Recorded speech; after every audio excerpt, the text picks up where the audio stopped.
Nous vivons dans l'époque la plus confortable de toute l'histoire. Jamais les humains n'ont eu autant de technologie, autant de distractions, autant de sécurité matérielle. Et pourtant, jamais nous n'avons été aussi fatigués. Pas une fatigue physique, une fatigue plus sourde, plus profonde, une fatigue qui s'accumule sans douleur, sans blessure visible, mais qui épuise lentement l'esprit. Notifications, écran, bruit constant, pression invisible. Notre corps est au repos. Mais notre cerveau, lui, ne s'arrête jamais. Si ce voyage vous plaît, pensez à vous abonner à la chaîne Histoire Cocasse pour ne pas manquer les prochaines nuits d'histoire. Vous pouvez aussi laisser un commentaire en indiquant depuis quel endroit vous nous rejoignez pour cette veillée et déposer un petit « j'aime » si l'envie vous en dit. Vous ouvrez les yeux alors que le jour n'a pas encore pris toute sa forme. La lumière, d'abord, n'est qu'une présence douce, presque grise, qui s'infiltre par les contours des rideaux. L'air est frais, calme, et votre corps, encore lourd, voudrait rester là, quelques minutes de plus, dans cette zone tiède où le sommeil n'est pas tout à fait parti. Vous sentez le drap contre la peau, la lenteur agréable des muscles, le silence relatif de la pièce. Et pourtant, au même instant, quelque chose commence déjà à tirer votre attention vers l'extérieur. Ce n'est pas forcément un bruit. Ce peut être une pensée, surgie sans prévenir, comme une petite étincelle qui réveille tout le reste. Une liste se forme, une tâche à ne pas oublier, un message auquel il faudra répondre, un rendez-vous, un délai, une information vue la veille qui demande une suite. Le monde moderne s'invite dans votre esprit avant même que vos pieds ne touchent le sol. Vous n'avez encore rien fait, et déjà vous sentez que la journée vous regarde. Il y a, dans ce premier moment, une impression difficile à nommer. Comme si le repos était autorisé, mais seulement à condition de ne pas durer. Comme si l'immobilité devait se justifier.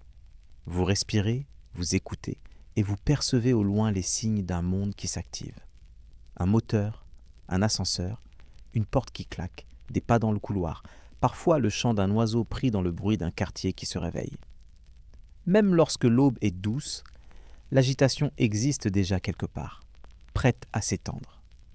Pendant des siècles, pour la plupart des êtres humains, l'éveil était un passage plus lent. La lumière du jour faisait son travail progressivement. Le corps s'accordait à ce changement. L'esprit suivait, avec une patience que l'on ne remarquait même pas, parce qu'elle allait de soi. On sortait du sommeil comme on sort d'une pièce sombre. On cligne des yeux, on s'oriente, on reconnaît les formes, on laisse le monde revenir. Aujourd'hui, la transition est plus brusque, non pas à cause du soleil, mais à cause de tout ce qui attend derrière la porte, et parfois même dans votre main. Vous sentez cette tentation. Vérifiez, juste un instant, un petit coup d'œil, presque innocent. Et ce geste, devenu banal, a une puissance étonnante. Il ouvre une fenêtre sur une foule invisible. Des nouvelles, des chiffres, des images, des messages, des demandes directes ou des suggestions implicites. Tout semble urgent, même lorsque rien ne l'est réellement. Votre cerveau, qui aime comprendre, qui aime prévoir, se met aussitôt au travail. Il trie, il compare, il interprète. Sans effort conscient, il s'active. Et c'est là que quelque chose se joue. Dans cette première minute du jour, votre esprit prend une posture de vigilance. Pas une vigilance spectaculaire, pas une peur intense, mais une attention tendue, comme un fil. Vous n'êtes pas en danger, et pourtant, votre corps réagit un peu comme s'il devait être prêt. La respiration se fait plus haute. La poitrine se serre légèrement. Les épaules peuvent se durcir sans que vous vous en rendiez compte. Ce sont de petites modifications, presque invisibles, mais elles s'additionnent.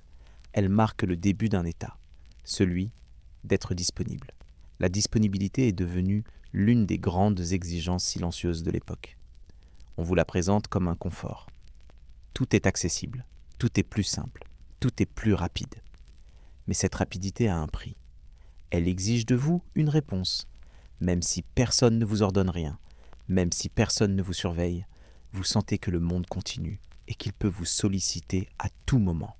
L'information ne se contente pas d'exister. Elle frappe à la porte de votre attention. Vous pourriez essayer de résister, de rester quelques instants dans une lenteur volontaire. Vous pourriez écouter votre souffle, sentir la température de la pièce, laisser le corps se réveiller à son propre rythme. Et parfois, vous y parvenez. Mais même dans ces moments, il y a souvent, derrière la lenteur, une petite tension. La conscience de tout ce qui attend. Comme un moteur qui tourne au ralenti, prêt à repartir. Dans ce monde qui ne s'arrête presque jamais, l'éveil n'est plus un commencement net. Il ressemble à une reprise. La journée d'hier laisse des traces, des messages non répondus, des préoccupations, des informations en suspens. La journée de demain se dessine déjà. Des obligations, des attentes, des projets, des inquiétudes. Vous êtes que placé au milieu de ce flux, et votre esprit, fidèle, tente de tenir les deux extrémités. Il se souvient et il prévoit, il rattrape et il prépare. Ce travail mental est rarement reconnu comme un effort. On associe spontanément la fatigue à la dépense physique, au mouvement, au poids porté, à la course. Pourtant, l'attention est une ressource précieuse, et elle s'épuise. Chaque décision minuscule consomme quelque chose. Chaque bascule d'un sujet à un autre laisse une trace. Chaque comparaison, chaque anticipation, chaque micro-inquiétude érode doucement le calme intérieur. Et lorsque cette consommation commence dès les premières secondes du jour, elle crée une fatigue particulière. Une fatigue de fond, une fatigue qui ne se voit pas. Vous la sentez parfois avant même le petit déjeuner. Une lassitude discrète, comme si le réservoir n'était jamais complètement rempli. Comme si la nuit, pourtant, n'avait pas suffi. Et cela peut surprendre, car vous n'avez pas encore affronté la journée. Mais votre esprit, lui, a déjà commencé. Il a déjà ouvert ses tiroirs, sorti ses listes, réactivé ses préoccupations. Il s'est mis à suivre le rythme du dehors. Le plus étrange, c'est que cette agitation peut devenir une habitude si ancienne qu'on finit par ne plus la remarquer. On croit que c'est normal de se réveiller avec la tête déjà pleine, normal de sentir une pression légère dès le matin, normal de commencer la journée avec une sorte d'urgence vague. Et parce que tout le monde autour de vous semble fonctionner ainsi, vous ne vous interrogez plus. Vous continuez, vous avancez, vous vous adaptez. Pourtant, votre corps garde en mémoire un autre rapport au temps. Il aime les transitions, il aime les seuils, il aime les moments de passage où l'on peut respirer sans objectif. Lorsqu'on lui enlève ses seuils, lorsqu'on transforme l'éveil en plongée immédiate dans le flux, il s'ajuste, oui, mais il paie cet ajustement par une tension continue. Une tension fine, presque polie, mais persistante. Alors, même si vous ne le formulez pas, vous ressentez peu à peu un besoin de calme qui n'est pas seulement un désir de confort. C'est un besoin physiologique, un besoin de retrouver un rythme plus humain, plus lent, plus accordé à ce que vous êtes. Et ce besoin se heurte à un monde qui, lui, ne cesse pas. Un monde où l'activité ne s'interrompt pas vraiment, où la nouveauté est permanente, où l'on peut toujours vérifier, toujours répondre, toujours apprendre quelque chose de plus. Le matin, dans cette lumière encore fragile, vous sentez la première traction. Elle n'est pas violente, elle est douce, insistante. Elle vous dit « Avancez, reprenez, soyez prêts » et vous le devenez, presque automatiquement. C'est ainsi que commence la journée dans un monde qui ne dort jamais. Non pas par un éveil paisible, mais par l'installation immédiate d'une vigilance discrète, qui vous suit ensuite, comme une ombre légère, jusqu'au soir. Lorsque la journée avance, vous ne repensez plus vraiment à ce moment du réveil. Il s'est fondu dans le reste, comme une goutte d'eau dans un fleuve déjà en mouvement. Pourtant, cette vigilance installée dès les premières minutes continue de vous accompagner. Elle ne disparaît pas, elle se transforme, elle se dilue dans les heures éternelles qui passent, mais elle reste présente, tapie derrière chaque geste, chaque pensée. Votre cerveau, lui, fonctionne selon des mécanismes anciens. Il a été façonné pour des environnements où l'alerte était ponctuelle. Un bruit soudain, un danger précis, une situation claire. Dans ces contextes-là, l'attention montait rapidement, puis redescendait tout aussi naturellement. Le repos redevenait possible. Le corps savait quand relâcher. L'esprit savait quand se taire. Dans le monde moderne, cette alternance est brouillée. L'alerte n'est plus franche, mais continue. Elle n'a pas toujours de visage, pas toujours de cause identifiable. Elle prend la forme d'une attente diffuse, la possibilité permanente que quelque chose arrive, que quelque chose change, que quelque chose réclame votre attention. Et même lorsque rien ne se produit, votre cerveau reste prêt, comme s'il refusait de se détendre complètement. Vous pouvez le sentir dans ces moments où vous pensez vous reposer. Le corps est immobile, mais l'esprit saute d'une idée à l'autre. Il revisite des conversations, il anticipe des réponses, il rejoue des situations. Ce n'est pas un choix conscient, c'est un automatisme, une activité de fond, presque silencieuse, mais constante, comme un léger bourdonnement intérieur.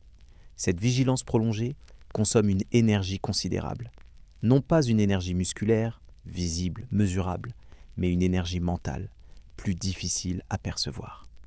Elle use la capacité à se concentrer longtemps.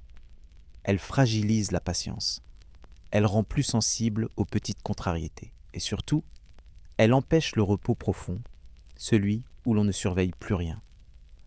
Le soir venu, lorsque la lumière baisse, le corps envoie pourtant des signaux clairs. Il ralentit. Il demande une pause. Les paupières deviennent lourdes. Les gestes se font moins précis. Mais l'esprit, habitué à rester en éveil, résiste parfois à ce ralentissement. Il continue de scruter, d'analyser, de prévoir. Comme s'il avait appris que s'arrêter complètement était devenu risqué. Dans un monde qui fonctionne sans interruption, le repos peut donner l'impression d'être un luxe, un temps volé, un espace fragile, toujours menacé. Même lorsque vous vous accordez une pause, une part de vous reste attentive à ce qui pourrait la briser. Un bruit, une vibration, une pensée soudaine. Et cette attention résiduelle suffit à empêcher le véritable relâchement. Peu à peu, cette façon de vivre devient normale. Vous vous adaptez, vous trouvez des stratégies, vous avancez malgré tout. Mais l'adaptation a un coût. Elle demande au corps et à l'esprit de fonctionner en permanence dans un état intermédiaire, ni pleinement en action, ni véritablement au repos. Un entre-deux fatigant, où l'on tient sans vraiment se régénérer. C'est ainsi que naît cette fatigue particulière, si répandue aujourd'hui. Une fatigue qui ne disparaît pas toujours avec le sommeil. Une fatigue qui donne l'impression d'être toujours un peu en retard sur soi-même. Comme si le repos arrivait trop tard, ou repartait trop tôt. Comme si le monde dictait son rythme jusque dans les moments censés être calmes. Vous n'êtes pas faible de ressentir cela. Vous êtes simplement humain. Votre corps et votre cerveau continuent de chercher des repères anciens dans un environnement nouveau.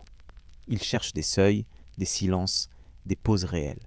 Et lorsqu'ils ne les trouvent pas, ils compensent, ils tiennent, ils s'usent lentement. Dans ce monde qui ne dort jamais, apprendre à reconnaître cette fatigue est déjà une forme de lucidité. C'est comprendre que l'épuisement moderne ne vient pas seulement de ce que vous faites, mais aussi de ce que vous devez constamment être. Attentif, disponible, prêt, dès le matin jusqu'au soir, et parfois même au-delà. Vous avancez dans la journée avec l'impression que le temps file, sans jamais vraiment vous appartenir. Les heures passent, mais elles ne forment plus un ensemble continu. Elles se découpent, elles se fragmentent, elles se brisent en une multitude de moments courts, discontinus, parfois sans lien apparent les uns avec les autres. Vous commencez quelque chose, puis autre chose s'interpose. Vous reprenez, puis vous êtes à nouveau interrompu. Et peu à peu, cette manière de vivre le temps façonne votre fatigue. Autrefois, le temps humain était profondément lié au rythme naturel. Le jour et la nuit, les saisons, les périodes de travail et les périodes de repos. Le corps savait quand accélérer et quand ralentir. L'esprit suivait ce mouvement sans avoir besoin d'y penser. On travaillait longtemps sur une même tâche. On se reposait longtemps aussi. Le temps avait une épaisseur, une continuité rassurante. Aujourd'hui, le temps s'est aplati. Il ne coule plus, il clignote. Vous passez d'une activité à une autre sans transition réelle. Quelques minutes ici, quelques minutes là. Un message coupe une réflexion. Une notification interrompt un geste. Une pensée en chasse une autre avant même d'avoir été menée à son terme. Vous vivez dans une succession de micro-instants qui demandent chacun une adaptation rapide.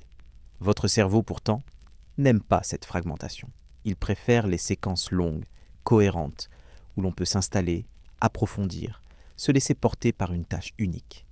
À chaque interruption, il doit se réorienter, se souvenir de ce qu'il faisait, décider de ce qu'il doit faire maintenant. Ce travail invisible consomme énormément d'énergie. Vous ne le remarquez pas toujours sur le moment. Vous avez l'impression de gérer, de répondre, de suivre le rythme. Mais à la fin de la journée, une lassitude particulière s'installe. Une fatigue qui ne vient pas d'un effort prolongé, mais d'une succession de petits efforts répétés.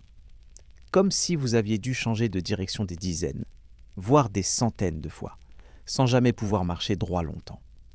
Le temps morcelé empêche aussi l'apparition de ces états où l'on se sent pleinement absorbé. Ces moments où l'on oublie l'heure, où l'on ne pense plus à soi, où l'action devient fluide. Ces états sont naturellement reposants pour l'esprit, même lorsqu'ils demandent de l'énergie.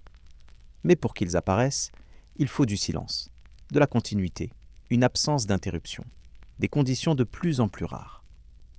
À la place, vous apprenez à fonctionner dans l'urgence douce. Rien n'est dramatique, mais tout semble pressé. Chaque chose réclame une réponse rapide. Chaque instant semble devoir être optimisé. Vous avez parfois l'impression de courir sans vraiment avancer, de remplir le temps sans jamais le sentir pleinement vécu. Cette pression sur le temps modifie aussi votre rapport au repos. Les pauses deviennent courtes, souvent occupées.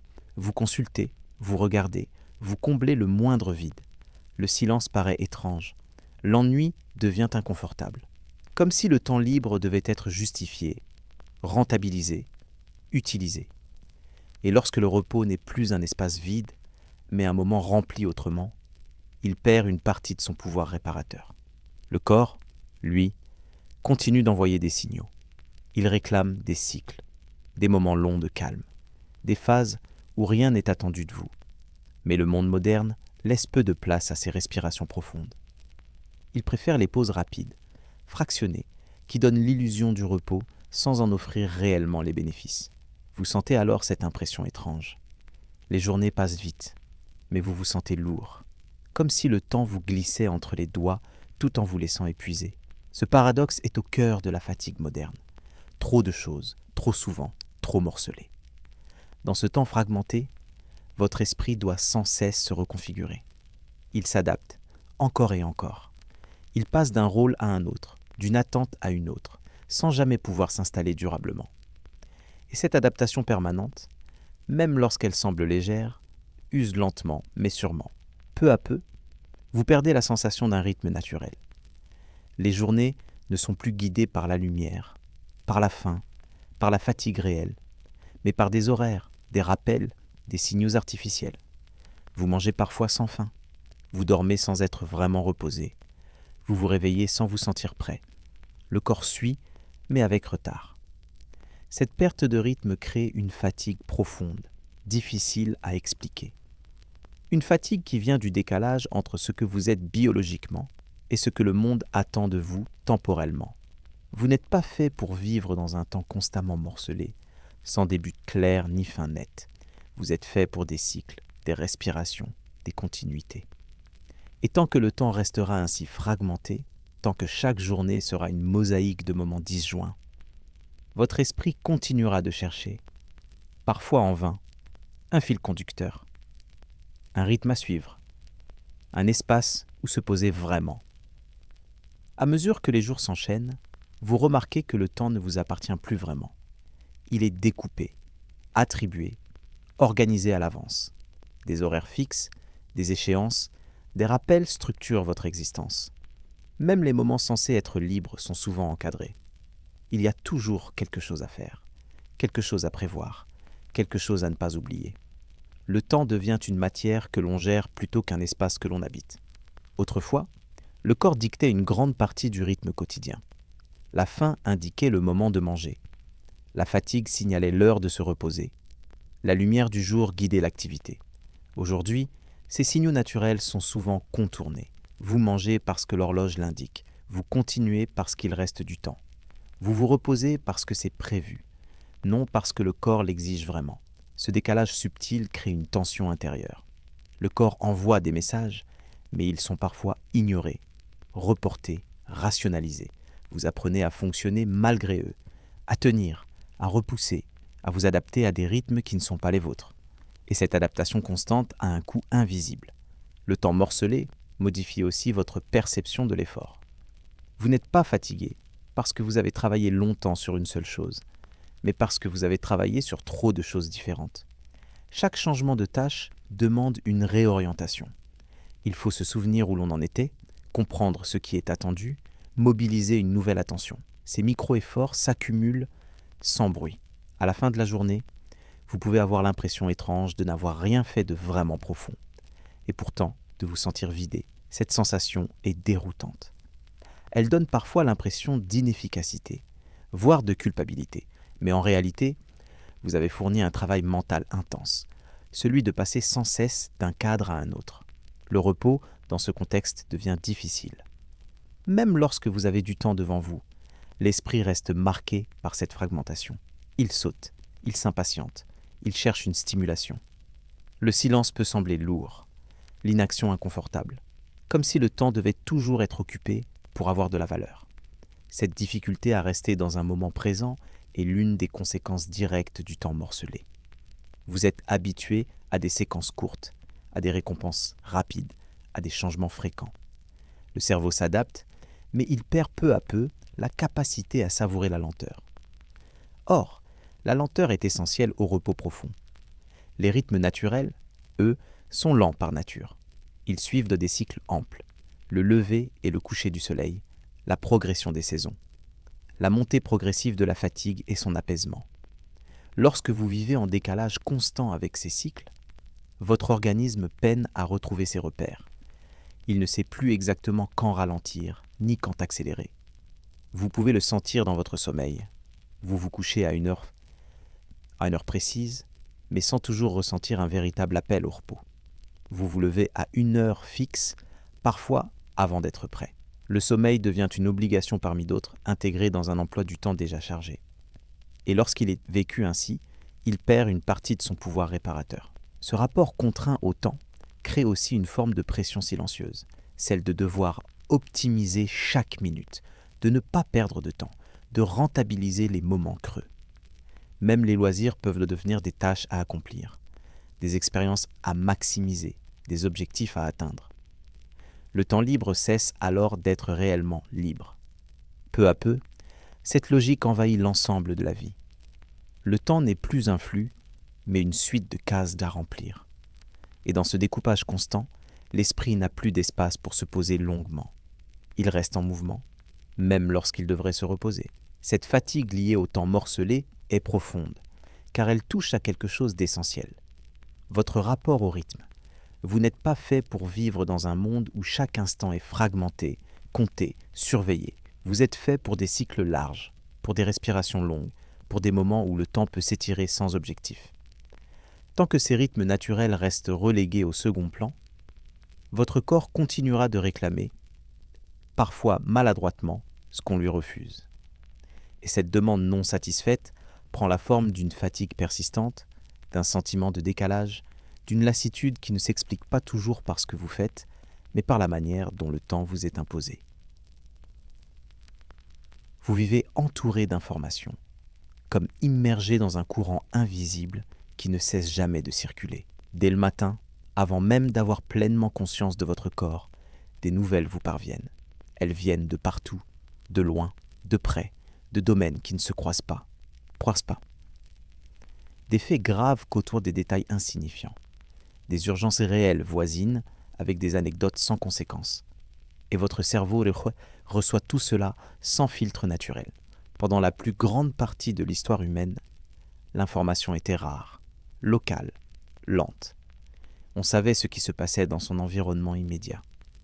Le reste du monde existait à peine, sous forme de récits vagues, transmis lentement, parfois déformés. Le cerveau humain s'est construit dans ce contexte. Il a appris à traiter un nombre limité de signaux, à se concentrer sur ce qui avait un impact direct sur la survie, la communauté, le quotidien. Aujourd'hui, cette logique est bouleversée. Vous êtes exposé en permanence à des événements qui se déroulent à des milliers de kilomètres, à des opinions contradictoires, à des images fortes, parfois violentes, parfois anxiogènes. Et même si vous savez rationnellement que vous ne pouvez pas agir sur la plupart de ces informations, votre cerveau, lui, les enregistre malgré tout. Il ne fait pas la différence entre un danger proche et un danger lointain. Une image inquiétante reste une image inquiétante. Une nouvelle alarmante reste une alerte. Et chaque alerte déclenche une réaction, aussi légère soit-elle, une tension, une inquiétude passagère, une activation de l'attention. Ces réactions, répétées des dizaines de fois par jour, finissent par user les mécanismes mêmes de la vigilance. Vous pouvez avoir l'impression de survoler les informations, de ne pas vraiment y prêter attention. Pourtant, elles laissent une trace. Même lues rapidement, même oubliées presque aussitôt, elles sollicitent votre cerveau. Elles occupent un espace mental. Elles fragmentent votre attention et alimentent un bruit de fond permanent. Ce bruit intérieur est l'une des grandes sources de la fatigue moderne. Il ne se manifeste pas toujours par une pensée claire ou une émotion identifiable. Il ressemble plutôt à une agitation diffuse, à une difficulté à rester pleinement présent à une seule chose, comme si votre esprit était constamment traversé par des courants contraires. Votre cerveau ancien n'a pas été conçu pour trier autant de données. Il fonctionne par priorité simple. Danger ou sécurité, utile ou inutile, proche ou lointain. Or, le monde moderne brouille ces catégories. Tout semble important, tout semble urgent, tout est présenté avec la même intensité, et votre esprit tente de suivre, sans toujours y parvenir. Vous ressentez peut-être cette impression de saturation, comme si votre tête était pleine, sans que vous puissiez dire exactement de quoi. Une difficulté à réfléchir calmement, une tendance à passer rapidement d'une idée à une autre. Une fatigue mentale qui apparaît même après une journée passée sans effort physique notable. L'information, en excès, empêche aussi l'intégration profonde.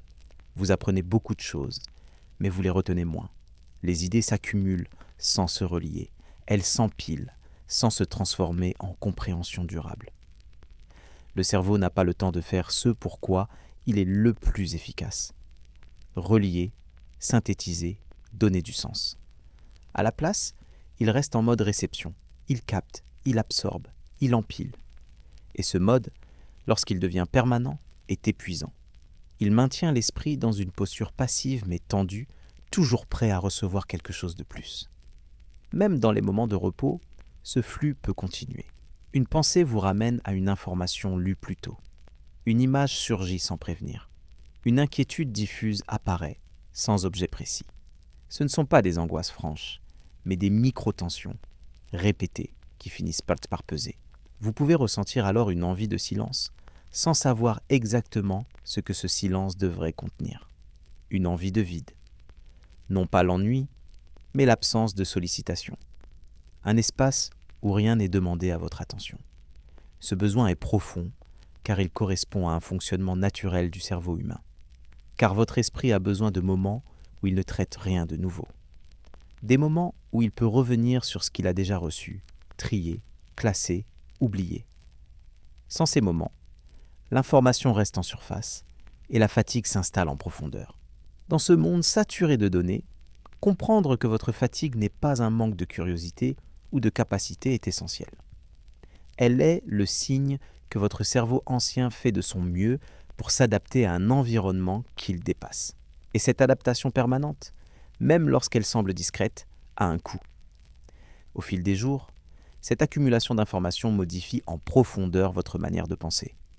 Vous ne vous en rendez pas toujours compte, car le changement est progressif, presque imperceptible.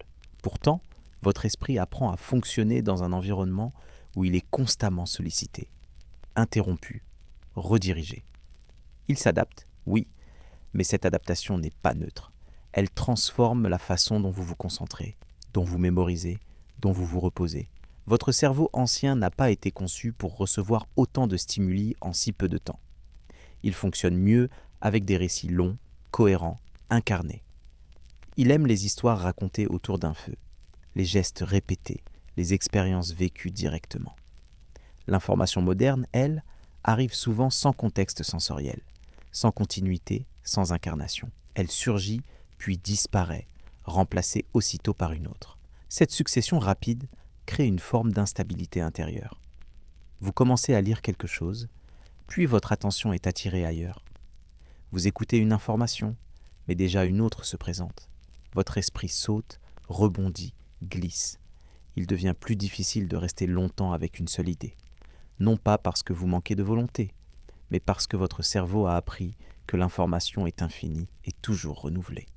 Peu à peu, cette logique s'installe même en dehors des moments où vous êtes exposé directement au flux. Vous pouvez être seul, au calme, et sentir malgré tout une impatience subtile, une envie de nouveauté, une difficulté à rester dans le silence. Comme si l'esprit, habitué à être nourri en permanence, ne savait plus très bien quoi faire lorsqu'on ne lui donne rien. Cette agitation intérieure est fatigante, car elle empêche l'approfondissement. Penser en profondeur demande du temps, de la lenteur, des allers-retours calmes entre les idées. Or, dans un monde saturé d'informations, ces conditions sont rarement réunies. Vous accumulez des fragments de savoir, mais vous manquez d'espace pour les relier. Le cerveau reste en surface, toujours prêt à capter autre chose, sans jamais plonger vraiment. L'excès d'informations a aussi un impact émotionnel. Chaque nouvelle, chaque image, chaque récit transporte une charge affective, même légère, une inquiétude, une indignation, une tristesse, une excitation. Individuellement, ces émotions sont faibles et passagères, mais cumulées, elles créent un climat intérieur instable, une impression de tension diffuse, sans cause précise. Vous pouvez ressentir cette instabilité comme une fatigue morale, difficile à nommer. Ce n'est pas une grande détresse, ni une joie intense, c'est plutôt un fond émotionnel agité, comme une mer légèrement houleuse en permanence. Le corps et l'esprit ne trouvent pas de véritable calme, car quelque chose, quelque part, continue toujours de réagir. Même lorsque vous cherchez à vous informer par curiosité ou par intérêt sincère, cette surcharge peut devenir pesante. Vous voulez comprendre le monde, mais le monde se présente à vous en morceaux disjoints, parfois contradictoires. Votre cerveau tente de donner du sens, mais il manque de temps et de stabilité pour le faire pleinement. Cette quête de compréhension inachevée laisse un sentiment d'incomplétude, parfois de frustration. Le soir, lorsque vous tentez de vous reposer, ces informations peuvent ressurgir. Une image vue plus tôt, une phrase entendue au hasard, une inquiétude lointaine qui n'a rien à voir avec votre vie immédiate. L'esprit continue de traiter, de ruminer, de relier. Il ne sait pas toujours s'arrêter, car il a été entraîné toute la journée à recevoir. Ce fonctionnement en continu empêche le véritable repos mental. Le sommeil peut venir, mais il est parfois léger, entrecoupé, peu réparateur. Le cerveau n'a pas eu le temps de se vider, de faire le tri, de laisser retomber la poussière. Il reste encombré, saturé, même dans le silence de la nuit. Comprendre cela change le regard que vous portez sur votre fatigue. Vous n'êtes pas fatigué parce que vous êtes incapable de suivre. Vous êtes fatigué parce que vous essayez de suivre un flux qui dépasse largement ce pourquoi votre cerveau a été conçu. Un flux sans fin, sans hiérarchie naturelle, sans pause véritable. Votre besoin de calme, de lenteur, de simplicité n'est pas un caprice. C'est une réponse saine à un environnement surchargé. Votre esprit cherche instinctivement des espaces où il peut se poser, où l'information cesse d'arriver, où rien n'est demandé à votre attention. Des espaces rares, mais essentiels. Tant que le monde moderne continuera de produire et de diffuser toujours plus d'informations, votre cerveau ancien continuera de faire ce qu'il peut pour s'adapter. Et cette adaptation, même réussie en apparence, laissera toujours une trace. Cette fatigue mentale diffuse, ce besoin de silence, ce désir profond de retrouver un rapport plus lent et plus humain au savoir et au monde. C'est dans cette tension entre abondance d'informations et limites biologiques que s'enracine une part importante de l'épuisement moderne. Un épuisement discret, souvent incompris, mais profondément lié à la manière dont votre esprit est sollicité, jour après jour, sans véritable repos. Vous avancez dans vos journées avec l'impression diffuse qu'il faut toujours faire un peu plus. Pas forcément mieux, pas forcément plus vite, mais plus. Plus de réponses, plus d'efficacité, plus de disponibilité. Cette pression, ne se présente pas toujours comme une contrainte explicite. Elle n'est pas forcément formulée, elle est souvent implicite, intégrée, presque silencieuse. Et pourtant, elle accompagne chacun de vos gestes. Dans le monde moderne, la performance n'est plus réservée à quelques moments précis. Elle s'est étendue à presque tous les domaines de la vie. Travailler, bien sûr, mais aussi apprendre, se détendre, se cultiver, prendre soin de soi. Même le repos peut devenir une tâche à optimiser. Dormir suffisamment, se relaxer correctement, profiter pleinement. Et derrière ces injonctions, une même idée se glisse. Il faudrait toujours tirer le meilleur parti de chaque instant. Cette logique s'installe tôt, parfois sans que vous vous en rendiez compte. Elle se nourrit de comparaisons constantes, visibles ou invisibles. Vous voyez ce que les autres font, ce qu'ils réussissent, ce qu'ils montrent. Même sans les envier consciemment, votre esprit enregistre. Il se mesure, il évalue, il se demande s'il est à la hauteur, s'il fait assez, s'il pourrait faire plus. Cette comparaison permanente agit comme un fond sonore. Elle ne vous empêche pas forcément d'avancer, mais elle colore votre expérience. Chaque réussite semble devoir être confirmée. Chaque pause semble devoir être méritée. Vous pouvez ressentir une légère culpabilité à ralentir, comme si le simple fait de ne rien faire devait être justifié. Votre cerveau, là encore, n'a pas été conçu pour cette pression diffuse et continue. Il sait répondre à des défis clairs, ponctuels, avec un début et une fin. Il peut mobiliser de l'énergie, puis relâcher. Mais la performance moderne n'a pas toujours de ligne d'arrivée. Il y a toujours quelque chose à améliorer, à ajuster, à optimiser, et cette absence de fin empêche le relâchement complet. Vous pouvez le ressentir dans ces moments où, même après avoir accompli ce qui était prévu, une insatisfaction persiste, comme si ce n'était jamais tout à fait suffisant, comme si une partie de vous restait en alerte, prête à repartir, incapable de savourer pleinement ce qui a été fait.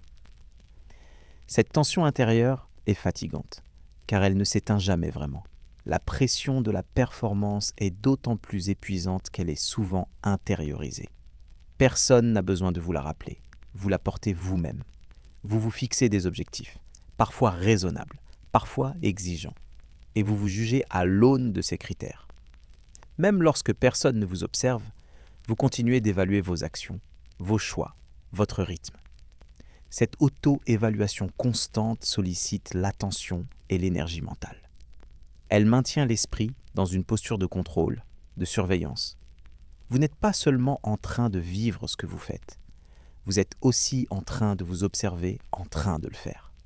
Cette double présence, subtile mais permanente, est l'une des grandes sources de fatigue moderne. Elle peut se manifester par une difficulté à se détendre vraiment. Même dans les moments de loisir, une petite voix intérieure peut commenter, comparer, analyser. Est-ce que ce temps est bien utilisé ? Est-ce que je devrais faire autre chose ? Est-ce suffisant ? Ces questions, répétées, empêchent l'abandon total à l'instant présent. Peu à peu, cette pression transforme votre rapport à vous-même. Vous devenez à la fois acteur et évaluateur de votre propre vie. Et ce rôle d'évaluateur ne se met jamais totalement en pause. Il observe, il note, il anticipe. Il vous pousse à avancer, mais il vous prive aussi du repos que procure le simple fait d'être, sans objectif à atteindre. Le corps, lui, ressent cette tension. Elle peut se traduire par une fatigue nerveuse, par une sensation de lourdeur intérieure, par une difficulté à lâcher prise. Même lorsque les conditions extérieures sont favorables, quelque chose en vous reste tendu, comme si le repos complet n'était jamais totalement autorisé. Cette pression invisible n'est pas le signe que vous manquez de force ou de discipline. Elle est le reflet d'un monde où la valeur personnelle semble de plus en plus liée à ce que l'on fait, à ce que l'on produit, à ce que l'on montre. Et dans ce monde-là, ralentir peut donner l'impression de disparaître. Pourtant, cette course permanente vers une performance sans fin épuise profondément. Elle consomme l'énergie vitale sans offrir de véritables points d'arrêt. Elle transforme la vie en une succession d'efforts discrets mais continus.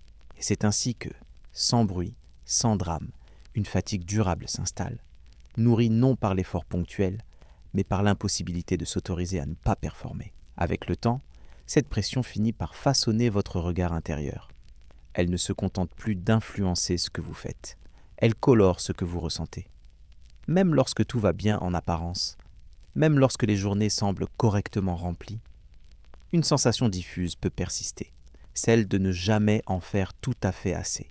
Ce sentiment n'est pas brutal, il est discret, presque poli. Il se glisse dans les interstices du quotidien, sans faire de bruit. Vous pouvez le percevoir dans ces moments où vous terminez une tâche et où, au lieu de ressentir un apaisement, votre esprit se tourne déjà vers la suivante. Il n'y a pas de pause naturelle, pas de véritable point final. Ce qui devait être accompli devient simplement une étape parmi d'autres, et votre cerveau, habitué à cette logique, ne prend plus le temps de célébrer, ni même de reconnaître l'effort fourni. Cette pression agit aussi sur votre rapport à l'erreur. Dans un monde où la performance est valorisée en permanence, l'imperfection devient difficile à accepter. Vous pouvez vous montrer exigeant envers vous-même, parfois sans vous en rendre compte. Une petite erreur, un retard, un oubli prennent une importance disproportionnée. Ils deviennent des signes, non pas d'une simple humanité, mais d'un écart par rapport à une norme implicite. Cette vigilance constante à l'égard de vos propres actions maintient le système nerveux dans un état d'alerte douce mais prolongée. Vous surveillez, vous corrigez, vous ajustez. Même lorsque personne ne vous observe, même lorsque rien ne vous est demandé explicitement, vous continuez ce travail intérieur. Et ce travail, parce qu'il est invisible, est rarement reconnu comme une source de fatigue. Le corps, pourtant, en subit les effets. Une tension qui ne se relâche pas complètement. Une difficulté à respirer profondément sans y penser. Une sensation de fond, comme si quelque chose devait toujours être prêt. Cette disponibilité permanente empêche le relâchement total, celui où l'on se sent vraiment en sécurité, vraiment autorisé à ralentir. La pression de la performance influence aussi votre rapport au temps long. Vous pouvez avoir du mal à vous engager dans des activités sans résultat immédiat. Lire lentement. Marcher sans but précis. Rester immobile, simplement présent. Ces moments, pourtant essentiels à l'équilibre, peuvent sembler inconfortables, presque inutiles, parce qu'ils ne produisent rien de mesurable. Et pourtant, c'est précisément dans ces moments que l'esprit se régénère. Lorsque rien n'est attendu de vous, lorsque vous n'avez pas à prouver, à optimiser, à améliorer. Mais pour accéder à cet état, il faut accepter de sortir, même brièvement, de la logique de la performance. Et cela peut demander un effort paradoxal dans un monde qui valorise avant tout l'action visible. Vous pouvez ressentir alors une fatigue morale particulière, une lassitude qui ne vient pas d'un échec, mais d'une réussite ininterrompue. Vous avez tenu, vous avez répondu aux attentes, vous avez avancé, et pourtant, quelque chose en vous aspire à autre chose qu'à continuer. Cette fatigue-là est souvent mal comprise, car elle survient même lorsque tout semble fonctionner correctement.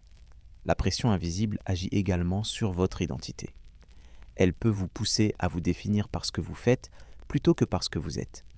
Vos rôles, vos fonctions, vos résultats prennent le pas sur vos sensations, vos besoins, vos limites. Et lorsque l'identité se confond avec la performance, chaque ralentissement peut être vécu comme une menace. Dans ce contexte, le repos devient fragile. Il peut être vécu comme un écart, une parenthèse tolérée mais surveillée. Vous vous reposez, mais vous savez que cela ne durera pas. Vous vous détendez, mais une partie de vous reste attentive au moment où il faudra reprendre. Ce repos conditionnel est rarement suffisant pour restaurer pleinement l'énergie. Peu à peu, cette manière de vivre installe une fatigue profonde, car elle ne laisse pas de place à la gratuité. Tout doit avoir un sens, une utilité, une justification. Même les plaisirs peuvent être évalués. Ont-ils été suffisants? Ont-ils été bien choisis? Ont-ils vraiment servi à quelque chose? Ces questions, répétées, épuisent la capacité à simplement ressentir. Comprendre cette pression invisible, c'est déjà commencer à s'en détacher. Ce n'est pas refuser l'effort, ni renoncer à toute ambition. C'est reconnaître que l'être humain n'est pas fait pour être en représentation permanente, ni pour se mesurer sans cesse à des critères mouvants. Il a besoin de moments où il n'est ni performant, ni productif, ni évalué. Dans un monde qui valorise l'action continue, retrouver ces espaces de non-performance est un acte profondément réparateur. Ils permettent au corps de relâcher, à l'esprit de se taire, à l'attention de se reposer. Et sans ces espaces, la fatigue moderne continue de s'installer, silencieuse mais tenace, nourrie par cette exigence constante d'être toujours un peu plus que ce que l'on est déjà. Vous passez une grande partie de votre vie à travailler, ou à vous préparer à travailler, ou à récupérer du travail. Même lorsque vous n'êtes pas en activité, le travail reste présent en arrière-plan, comme une ligne continue qui structure les journées et les semaines. Il n'a plus toujours la forme d'un effort physique visible, ni même d'une contrainte immédiate. Il s'est transformé, allégé en apparence, mais alourdi intérieurement. Le travail moderne est souvent présenté comme plus confortable que celui des générations passées. Moins de pénibilité physique, plus de sécurité, plus de protection. Et cela est vrai, en partie. Vous ne portez pas toujours de charges lourdes. Vous n'êtes pas exposé aux intempéries. Vous êtes souvent à l'abri, assis, entouré de dispositifs pensés pour faciliter les gestes. Pourtant, malgré ce confort matériel, la fatigue est bien là. Cette fatigue ne vient pas seulement de ce que vous faites, mais de la manière dont vous devez le faire. Le travail moderne sollicite en permanence l'attention, la concentration, la capacité à décider. Vous devez rester vigilant, précis, réactif. Même lorsque les gestes sont simples, l'esprit doit rester engagé. Il n'y a plus beaucoup de place pour l'automatisme paisible, celui qui permettait autrefois au corps de travailler pendant que l'esprit se reposait en partie. Vous êtes souvent amené à jongler entre plusieurs tâches, plusieurs objectifs, plusieurs attentes. Il faut prioriser, répondre, anticiper. Les interruptions sont fréquentes.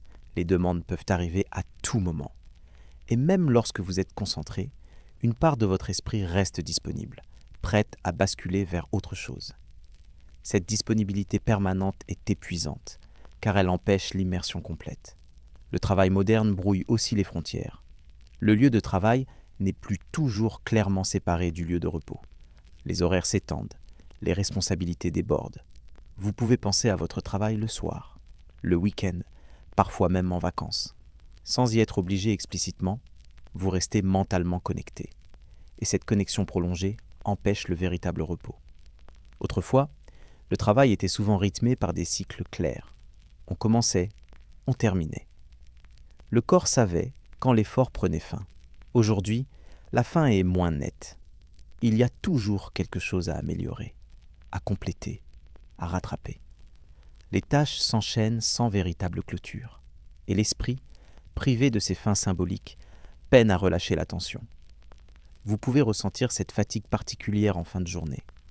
Une lassitude mentale, parfois accompagnée d'une sensation de vide. Vous avez travaillé, mais vous avez du mal à dire précisément ce que vous avez produit. Beaucoup d'énergie a été dépensée dans la coordination, la communication, l'adaptation. Ce travail invisible est réel, mais il laisse peu de traces concrètes, ce qui peut accentuer le sentiment d'usure. Le travail moderne exige aussi une implication émotionnelle plus grande. Il faut gérer des relations, des attentes, des malentendus. Il faut parfois se montrer enthousiaste, motivé, impliqué, même lorsque l'énergie manque. Cette gestion émotionnelle constante est une autre source de fatigue, car elle demande de contenir, d'ajuster, de réguler ce que l'on ressent. Vous apprenez à présenter une certaine version de vous-même. Une version efficace, compétente, stable. Cette représentation, même discrète, demande de l'énergie. Elle vous oblige à surveiller vos réactions, à ajuster votre comportement, à maintenir une image cohérente. Et ce contrôle de soi, prolongé dans le temps, use profondément. Le corps, lui, subit les conséquences de cette immobilité prolongée et de cette tension mentale. Les muscles restent figés. La respiration devient plus superficielle. Les épaules se crispent, le cou se raidit. Ces tensions physiques, souvent ignorées sur le moment, s'accumulent. Elles participent à cette fatigue globale qui ne disparaît pas simplement en s'allongeant. Le paradoxe du travail moderne est là. Il semble moins dur, mais il est trop plus diffus. Moins spectaculaire, mais plus constant. Il ne vous épuise pas en un seul effort, mais en une multitude de micro-efforts continus. Et parce qu'ils sont discrets, vous avez parfois l'impression de ne pas avoir le droit d'être fatigué. Pourtant, cette fatigue, c'est légitime. Elle est le résultat d'un environnement qui sollicite sans cesse l'esprit. sans lui offrir suffisamment de moments de relâchement réel. Un environnement où le travail ne s'arrête pas toujours clairement, où il déborde, où il s'infiltre dans les espaces autrefois réservés au repos. Dans ce contexte, votre corps et votre esprit font ce qu'ils peuvent pour tenir. Ils s'adaptent, ils compensent, ils trouvent que des stratégies. Mais cette adaptation a un prix. Et ce prix, vous le ressentez sous la forme d'une fatigue intérieure, parfois difficile à expliquer, mais bien réelle, née non pas d'un manque de confort, mais d'un excès de sollicitation invisible. Avec le temps, cette fatigue liée au travail ne reste pas cantonnée aux heures d'activité. Elle s'infiltre dans les moments de transition, dans les fins de journée, dans les week-ends même. Vous pouvez avoir quitté votre poste, fermé votre ordinateur, rangé vos outils, et pourtant une part de vous reste engagée. L'esprit repasse les tâches accomplies, anticipe celles à venir, rejoue des échanges, cherche des solutions. Le travail continue, mais sous une autre forme, plus silencieuse, plus intime. Ce prolongement mental est l'une des caractéristiques majeures du travail moderne. Il ne se contente pas de mobiliser votre temps, il occupe votre attention. Et l'attention, lorsqu'elle n'est jamais réellement libérée, finit par s'épuiser. Vous pouvez être physiquement immobile, assis dans un fauteuil, et pourtant intérieurement en activité constante. Cette dissociation entre le corps et l'esprit crée une fatigue particulière, difficile à apaiser. Le travail contemporain demande aussi une adaptation permanente. Les outils évoluent, les méthodes changent, les attentes se déplacent. Vous devez apprendre régulièrement, vous ajuster, vous remettre en question. Cette plasticité est valorisée, souvent présentée comme une qualité essentielle. Mais elle exige un effort continu. Elle empêche l'installation dans une routine stable, rassurante, où l'on peut agir sans réfléchir à chaque geste. Même lorsque vous maîtrisez ce que vous faites, une part de vigilance reste nécessaire. Il faut vérifier, contrôler, s'assurer que tout fonctionne. Cette vigilance de fond maintient le système nerveux dans un état d'activation prolongée. Ce n'est pas une alerte aiguë, mais une tension basse, constante, qui ne se relâche pas complètement. Et cette tension, accumulée jour après jour, use profondément. Le sens du travail joue également un rôle dans cette fatigue. Lorsque l'effort fourni ne se traduit pas clairement par un résultat tangible, l'esprit peine à se satisfaire.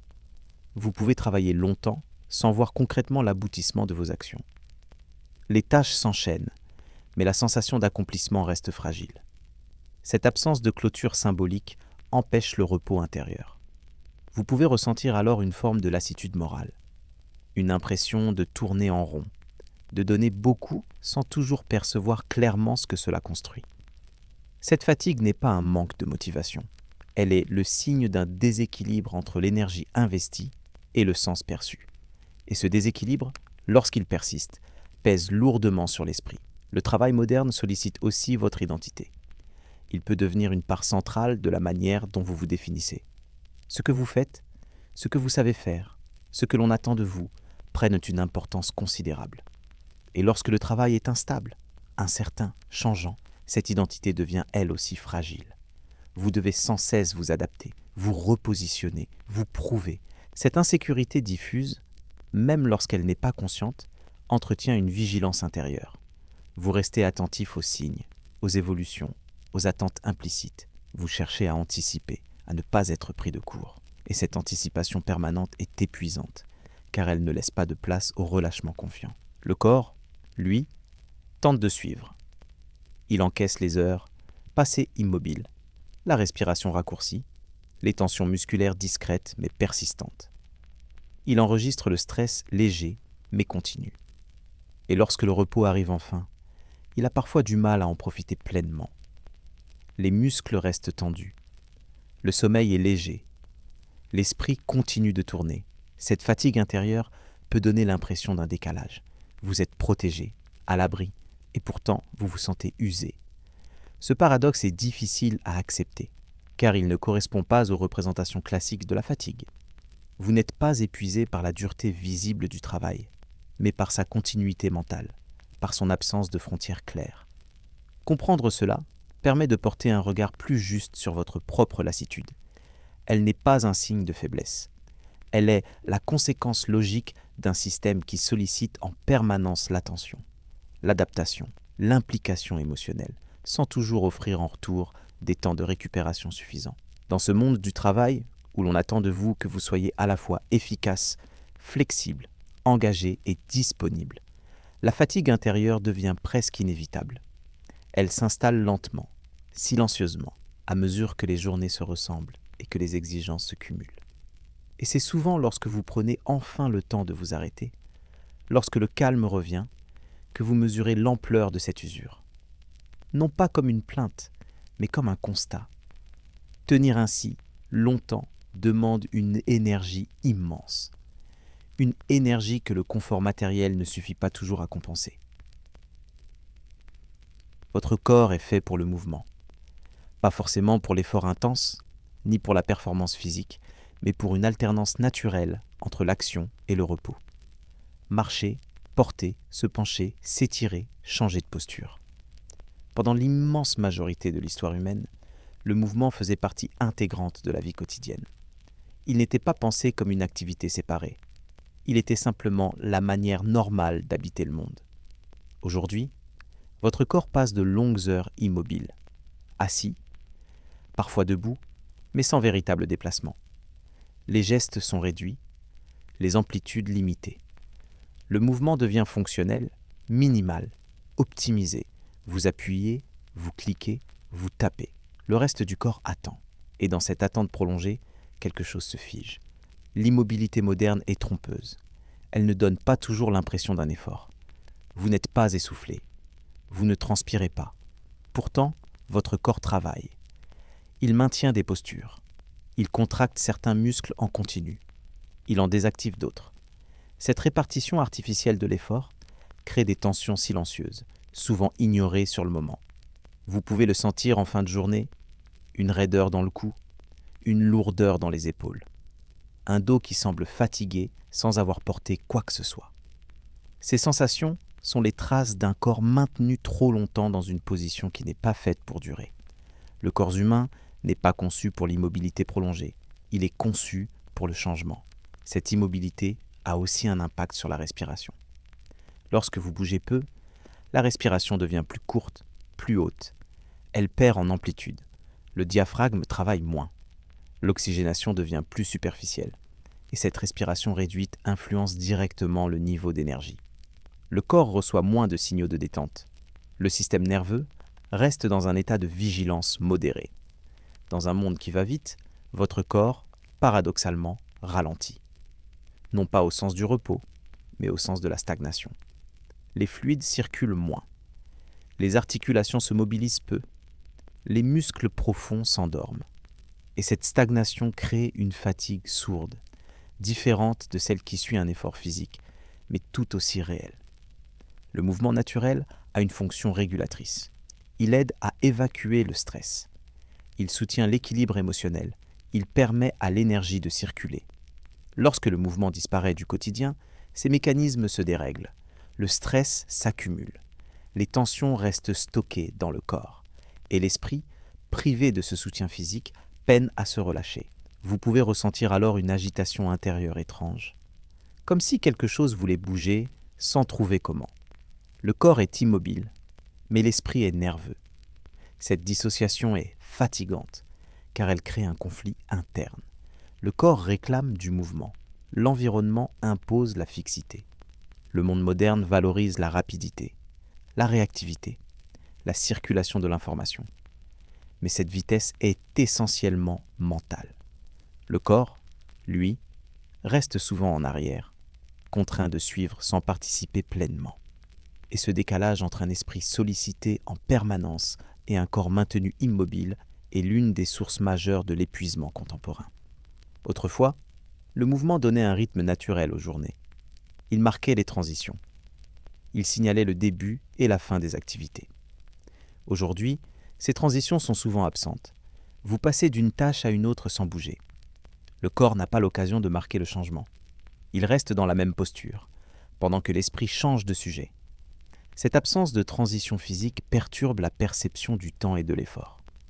Vous pouvez avoir l'impression d'une journée longue et courte à la fois. Longue parce que l'esprit a été sollicité sans relâche. courte parce que le corps n'a pas vécu de variation, de mouvement, de repères sensoriels forts. Le souvenir de la journée devient flou, compact, fatigant. Même lorsque vous cherchez à compenser cette immobilité, le mouvement est souvent relégué à un moment précis, isolé. Une séance, un créneau, un effort concentré. Bien que bénéfique, ce mouvement ponctuel ne remplace pas le mouvement diffus, naturel, réparti sur l'ensemble de la journée.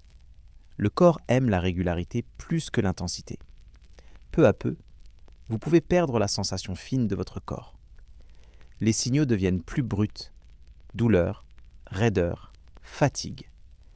Les nuances disparaissent. Le corps se manifeste surtout lorsqu'il n'en peut plus. Et cette perte de dialogue subtil entre vous et votre corps contribue à la fatigue globale, car elle empêche les ajustements précoces. Dans ce monde qui va vite, votre corps, immobile, tente de suivre comme il peut. Il encaisse, il compense, il s'adapte. Mais cette adaptation a des limites. Et lorsqu'elles sont atteintes, la fatigue se fait sentir. Non pas comme un épuisement spectaculaire, mais comme une lassitude profonde, ancrée dans la chair. Cette fatigue corporelle, souvent confondue avec une simple paresse ou un manque de forme, est en réalité le signe d'un déséquilibre, celui d'un corps fait pour bouger, contraint de rester immobile, pendant que le monde, lui, accélère sans cesse autour de vous. Lorsque cette immobilité devient la norme, votre corps apprend à fonctionner en mode réduit. Il économise, il limite, il s'adapte à ce qu'on lui demande le plus souvent. Restez calme, discret, silencieux. Les grands mouvements disparaissent du quotidien. Les gestes amples deviennent rares. Et peu à peu, vous perdez sans vous en rendre compte une partie de votre vitalité corporelle. Le corps humain est pourtant conçu pour informer l'esprit. Par le mouvement, par la posture, par la respiration, il envoie en permanence des signaux au système nerveux. Un corps qui bouge régulièrement rassure l'esprit. Il lui dit que l'environnement est sûr, que l'énergie circule, que l'action et le repos peuvent alterner naturellement. Lorsque le corps reste figé trop longtemps, ces signaux se raréfient. L'esprit reste alors dans une forme d'incertitude diffuse. Vous pouvez ressentir cette incertitude comme une nervosité légère, difficile à expliquer. Vous êtes assis, mais vous ne vous sentez pas vraiment au repos. Vous êtes immobile, mais quelque chose en vous reste tendu. Cette tension ne vient pas d'une inquiétude précise, mais d'un manque de décharge physique. Le corps n'a pas eu l'occasion d'exprimer ce que l'esprit accumule. Dans un monde rapide, le stress est souvent mental. Il naît des délais, des attentes, des informations, des responsabilités. Autrefois, ce stress trouvait naturellement une sortie par le mouvement. Marcher longtemps, travailler physiquement, changer fréquemment de posture. Aujourd'hui, le stress s'accumule dans un corps qui bouge peu. Il reste stocké. Il se transforme en tensions chroniques. Ces tensions ne sont pas toujours douloureuses au départ. Elles peuvent être simplement présentes, comme une rigidité de fond, un corps moins souple, moins fluide, une respiration moins profonde, une fatigue qui s'installe même sans effort visible. Et parce que cette fatigue ne correspond pas à l'image classique de l'épuisement, elle est souvent minimisée, voire ignorée. L'immobilité prolongée perturbe aussi les rythmes internes. La digestion ralentit, la circulation devient moins efficace. Le sommeil peut être affecté. Le corps a besoin de mouvement pour réguler ses fonctions. Lorsque ce mouvement manque, tout fonctionne, mais au ralenti. Et ce fonctionnement ralenti demande paradoxalement plus d'énergie pour être maintenu. Vous pouvez le sentir dans cette lourdeur qui apparaît parfois en fin de journée. Comme si le corps pesait davantage. Comme si chaque geste demandait un effort supplémentaire. Ce n'est pas une fatigue d'effort, mais une fatigue de stagnation. Une fatigue liée à l'absence de variation, de contraste, de changement physique. Même la posture joue un rôle important.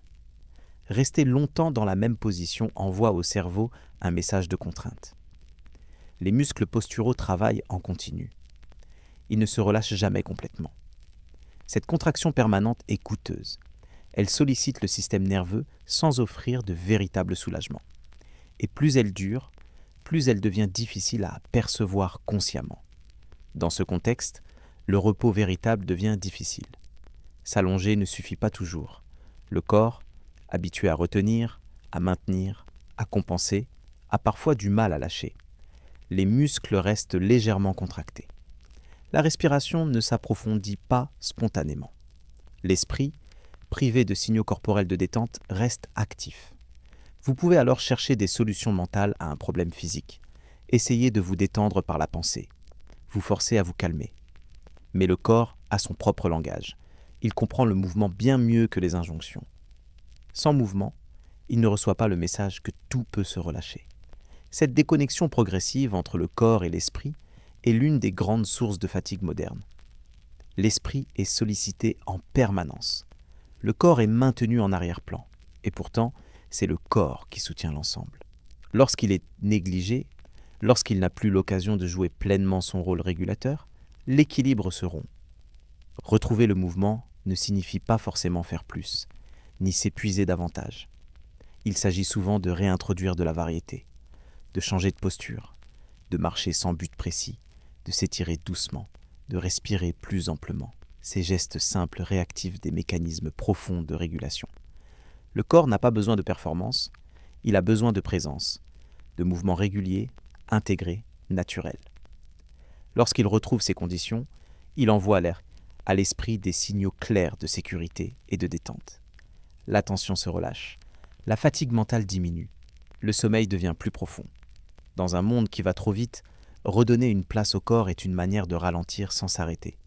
Une manière de retrouver un rythme plus juste, plus humain. Et cette réconciliation entre un esprit très sollicité et un corps remis en mouvement est l'une des clés pour comprendre et peu à peu apaiser la fatigue profonde qui accompagne la vie moderne. Vous êtes entouré. Des visages, des voix, des présences remplissent vos journées. Dans les rues, les transports, les lieux de travail, les écrans, il y a toujours quelqu'un, quelque part. Et pourtant, au milieu de cette abondance de contacts, une sensation étrange peut apparaître, celle d'être seul. Non pas seul physiquement, mais intérieurement. Une solitude discrète, diffuse, difficile à expliquer, mais bien réelle. Cette solitude moderne ne ressemble pas à l'isolement d'autrefois. Vous n'êtes pas coupé du monde, vous êtes connecté, vous échangez, vous répondez, vous interagissez. Mais beaucoup de ces échanges sont rapides, fonctionnels, fragmentés. Ils remplissent le temps sans toujours nourrir le lien. Et le lien, pour l'être humain, est une source fondamentale d'énergie. Pendant la plus grande partie de l'histoire humaine, les relations étaient ancrées dans la proximité et la durée. On vivait entouré des mêmes personnes. On partageait des tâches, des repas, des silences. Les liens se tissaient lentement au fil des jours, des saisons, des expériences communes. Il n'y avait pas besoin de beaucoup de mots pour se comprendre. La présence suffisait souvent. Aujourd'hui, les relations sont plus nombreuses, mais souvent plus légères. Vous pouvez connaître beaucoup de monde sans vraiment vous sentir compris. Vous pouvez parler à beaucoup de personnes sans vous sentir profondément écouté. Les échanges se succèdent, mais ils laissent parfois une impression de surface, comme si quelque chose manquait, sans que vous sachiez exactement quoi. Cette absence de profondeur relationnelle est fatigante, car le lien humain n'est pas seulement un agrément. Il est un régulateur essentiel du système nerveux. Se sentir vu, reconnu, accueilli, apaise. Cela permet au corps et à l'esprit de relâcher la vigilance. À l'inverse, lorsque cette reconnaissance fait défaut, même dans un environnement social dense, une tension peut persister. Vous pouvez le ressentir dans ces moments où vous êtes entouré, mais où vous n'osez pas vraiment dire ce que vous ressentez, où vous adaptez votre discours, votre attitude, pour correspondre à ce que l'on attend. Cette adaptation permanente, même subtile, demande de l'énergie. Vous êtes présent, mais pas totalement. Une partie de vous reste en retrait. La foule peut accentuer ce sentiment. Être parmi beaucoup de gens sans interaction réelle peut renforcer la sensation d'anonymat. Vous êtes là, mais interchangeable, visible, mais peu remarqué. Cette expérience, répétée, peut éroder le sentiment d'appartenance, pourtant fondamental pour l'équilibre émotionnel. La solitude moderne est souvent silencieuse. Elle ne se manifeste pas toujours par une tristesse claire. Elle peut prendre la forme d'une lassitude sociale, une fatigue après les interactions, une envie de se retirer, non pas pour se reposer, mais pour ne plus avoir à maintenir une présence qui ne nourrit pas vraiment. Cette fatigue relationnelle est paradoxale. Vous êtes fatigué, non pas par l'absence de contact, mais par leur insuffisance qualitative. Trop de relations superficielles, pas assez de relations profondes, trop d'échanges rapides, pas assez de partage lent. Et votre esprit, sensible à ces nuances, enregistre ce manque. Le monde moderne valorise souvent l'autonomie, l'indépendance, la capacité à se débrouiller seul.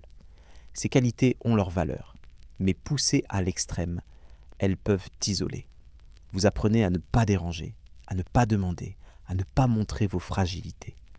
Et cette retenue permanente crée une distance, même avec ceux qui vous entourent. Vous pouvez alors porter beaucoup à l'intérieur sans le déposer nulle part. Les inquiétudes, les doutes, les questionnements restent en vous. Ils tournent, ils s'accumulent, et faute d'un espace relationnel où les partager en toute sécurité, ils contribuent à cette fatigue intérieure difficile à dissiper. Même les moments de convivialité peuvent devenir exigeants.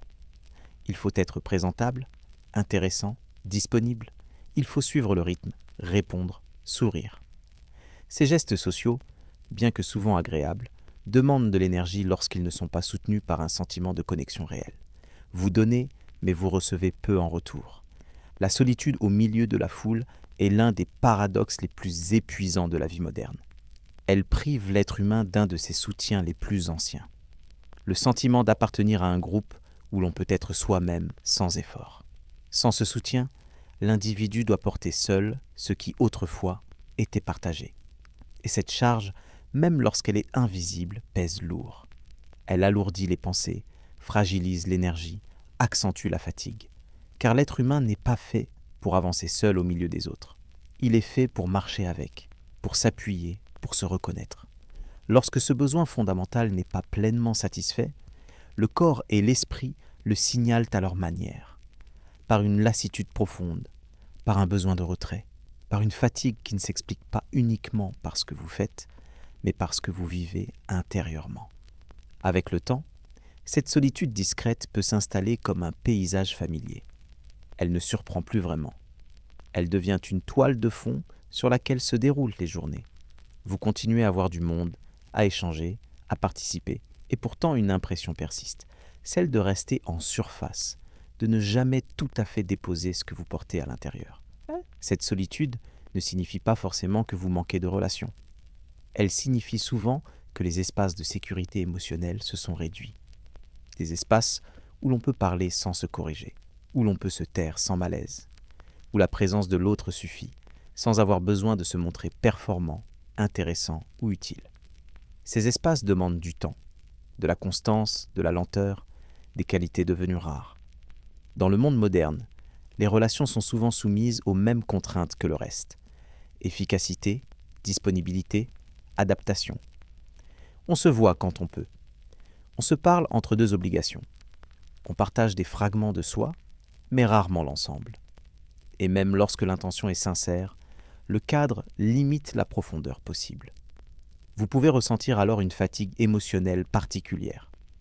Une lassitude qui ne vient pas d'un conflit, ni d'une déception précise, mais d'un manque prolongé de résonance. Vous parlez, mais vous ne vous sentez pas toujours entendu. Vous écoutez, mais vous n'êtes pas toujours touché. Les échanges remplissent le temps sans nourrir pleinement le lien. Cette absence de résonance agit sur le système nerveux. Se sentir compris, reconnu, soutenu apaise profondément. À l'inverse, se sentir seul avec ses pensées maintient une forme de vigilance intérieure. Vous restez en partie sur vos gardes, vous filtrez, vous ajustez. Vous ne vous abandonnez pas complètement à la relation. Même dans les liens existants, cette retenue peut apparaître, par peur de déranger, par habitude de se débrouiller seul, par manque d'occasion propice. Peu à peu, vous apprenez à contenir, à porter sans partager. Et ce portage solitaire, répété jour après jour, est épuisant. La solitude moderne est d'autant plus difficile à reconnaître qu'elle cohabite avec une forte stimulation sociale. Vous pouvez passer une journée entière entouré, sollicité, appelé, et vous sentir pourtant vide en rentrant chez vous. Ce vide n'est pas un manque d'activité, mais un manque de lien profond, un manque de moments où l'on peut être simplement soi, sans rôle à tenir. Le corps ressent ce manque.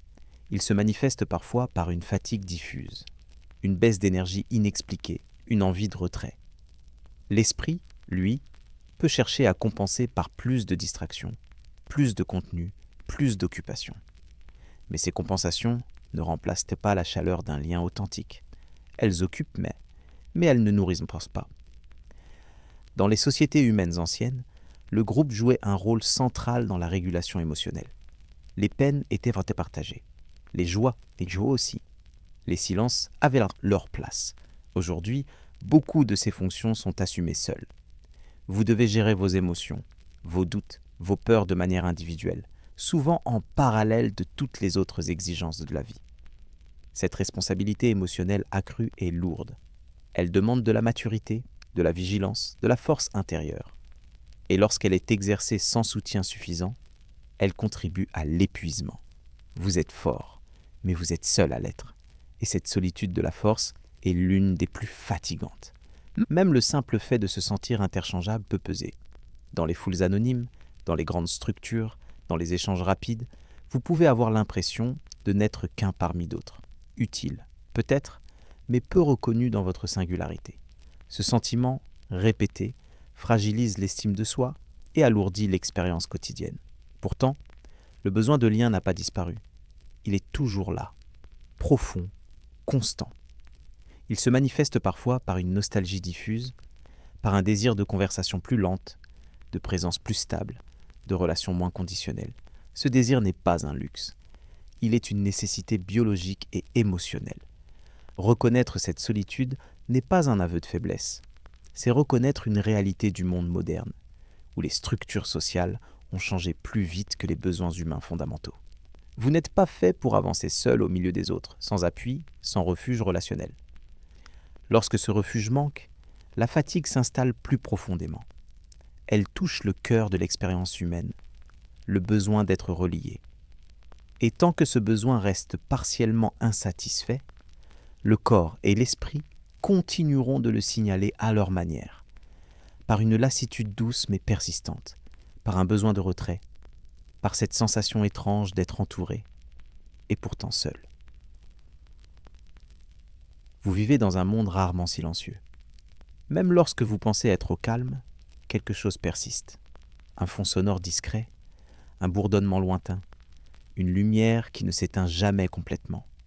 Ces éléments sont devenus si familiers qu'ils finissent par se confondre avec la normalité. Et pourtant, ils sollicitent votre corps et votre esprit en permanence, sans que vous en ayez toujours conscience. Le bruit moderne n'est pas toujours fort. Il n'est pas forcément agressif. Il est souvent continu. Des moteurs, des ventilations, des appareils, des voix lointaines, des notifications. Un ensemble de sons faibles, mais constants, qui remplissent l'espace. Votre cerveau les enregistre, même lorsque vous ne les écoutez pas consciemment. Il reste attentif, à bas bruit, prêt à détecter une variation, un changement, une alerte potentielle. Pendant des millénaires, le silence faisait partie intégrante de l'environnement humain. Il n'était pas permanent, bien sûr, mais il existait. De vrais moments sans stimulation sonore. Le silence permettait au système nerveux de relâcher. Il signalait l'absence de danger. Il offrait un espace où l'attention pouvait se poser, ou simplement se dissoudre. Aujourd'hui, ce silence est devenu rare. Et lorsqu'il apparaît, il peut même être perçu comme étrange, presque inconfortable. Le corps n'y est plus habitué. L'esprit, entraîné à fonctionner dans un environnement bruyant, cherche spontanément quelque chose à écouter, à remplir, à activer. Le silence devient un vide qu'il faut combler. La lumière, elle aussi, joue un rôle majeur. Le monde moderne est éclairé en permanence. Les nuits sont moins sombres, les écrans prolongent le jour. La lumière artificielle repousse les limites naturelles du cycle veille-sommeil. Elle maintient le cerveau dans un état d'activation, même lorsque le corps aurait besoin de ralentir. Votre organisme est pourtant profondément sensible à la lumière. Elle influence directement les rythmes biologiques. Elle indique quand il est temps d'être éveillé, quand il est temps de se reposer. Lorsque ces signaux sont brouillés, le corps s'adapte, mais il perd en précision. Il ne sait plus exactement quand relâcher la vigilance. Vous pouvez ressentir ce dérèglement dans la difficulté à trouver le sommeil ou dans ces réveils où vous ne vous sentez pas vraiment reposé. Le corps a dormi, mais l'esprit n'a pas complètement décroché. La lumière, même faible, même indirecte, a continué d'envoyer des messages d'activité. Le bruit et la lumière partagent peu un point commun. Ils sollicitent sans demander la permission. Vous n'avez pas besoin de les chercher. Ils sont là, ils vous entourent, ils pénètrent votre attention, même lorsque vous essayez de vous en protéger. Et cette sollicitation constante maintient le système nerveux dans un état d'éveil prolongé. Ce n'est pas un stress aigu, c'est une stimulation chronique, une activation légère, mais incessante. Le corps ne se sent jamais totalement en sécurité pour se relâcher complètement. Il reste prêt à réagir à un son plus fort, à une lumière plus vive, à un signal imprévu. Cette posture de fond est fatigante, car elle ne s'interrompt jamais vraiment. Vous pouvez le sentir dans ces moments où vous aspirez à un calme que vous avez du mal à définir. Une envie de vous retirer, de fermer les yeux, de vous éloigner. Non pas par rejet du monde, mais par besoin de réduire les stimulations. Ce besoin est profond, car il correspond à un mécanisme biologique ancien. La recherche d'un environnement sûr, prévisible, apaisant. Lorsque le bruit et la lumière sont omniprésents, l'attention se fragmente. Elle saute d'un stimulus à un autre, même involontairement. Vous pouvez avoir du mal à rester concentré. Non pas par manque d'intérêt, mais parce que votre cerveau est constamment sollicité par l'environnement. Il doit filtrer, ignorer, sélectionner. Ce travail de filtrage est énergivore. À la fin de la journée, cette fatigue sensorielle peut se manifester par une irritabilité légère, une difficulté à supporter les sons, une envie de pénombre. Le corps réclame ce qu'il n'a pas mu, du silence, de l'obscurité, des espaces où rien ne l'agresse, même doucement. Dans un monde saturé de stimuli, retrouver le silence et l'obscurité devient un luxe. Pourtant, ce sont des besoins fondamentaux. Sans eux, le système nerveux n'a pas l'occasion de se régénérer pleinement. Il reste en état d'alerte basse, accumulant une fatigue qui ne se dissipe pas complètement avec le sommeil. Cette disparition progressive du silence et de la nuit naturelle est l'une des causes invisibles de l'épuisement moderne. Elle agit en continu, sans bruit justement, en maintenant le corps et l'esprit dans une vigilance constante. Et tant que ces stimulations ne diminuent pas, la fatigue sensorielle continue de s'accumuler, jour après jour, dans un monde qui semble ne jamais vraiment s'éteindre. Avec le temps, cette exposition continue au bruit et à la lumière modifie votre seuil de tolérance. Ce qui passait autrefois inaperçu devient plus difficile à supporter. Un son répétitif, une lumière trop vive, un écran allumé dans la pénombre. Votre corps réagit plus vite, plus fort, comme s'il était déjà fatigué avant même la stimulation. Ce n'est pas de l'hypersensibilité au sens fragile du terme. C'est un système nerveux qui a trop longtemps travaillé sans véritable pause. Le cerveau humain n'est pas seulement un organe de pensée. Il est aussi un organe de survie. Il scrute l'environnement en permanence pour y repérer des variations. Le bruit soudain, la lumière inhabituelle, le changement brusque sont interprétés comme des signaux potentiels. Dans un environnement calme, ces signaux sont rares et leur apparition a un sens. Dans le monde moderne, ils sont constants. Et lorsqu'un signal devient permanent, le cerveau ne peut plus l'ignorer totalement. Vous vivez alors dans un état d'alerte douce, presque invisible. Rien de dramatique, rien qui vous empêche de fonctionner, mais quelque chose, en arrière-plan, ne s'éteint jamais.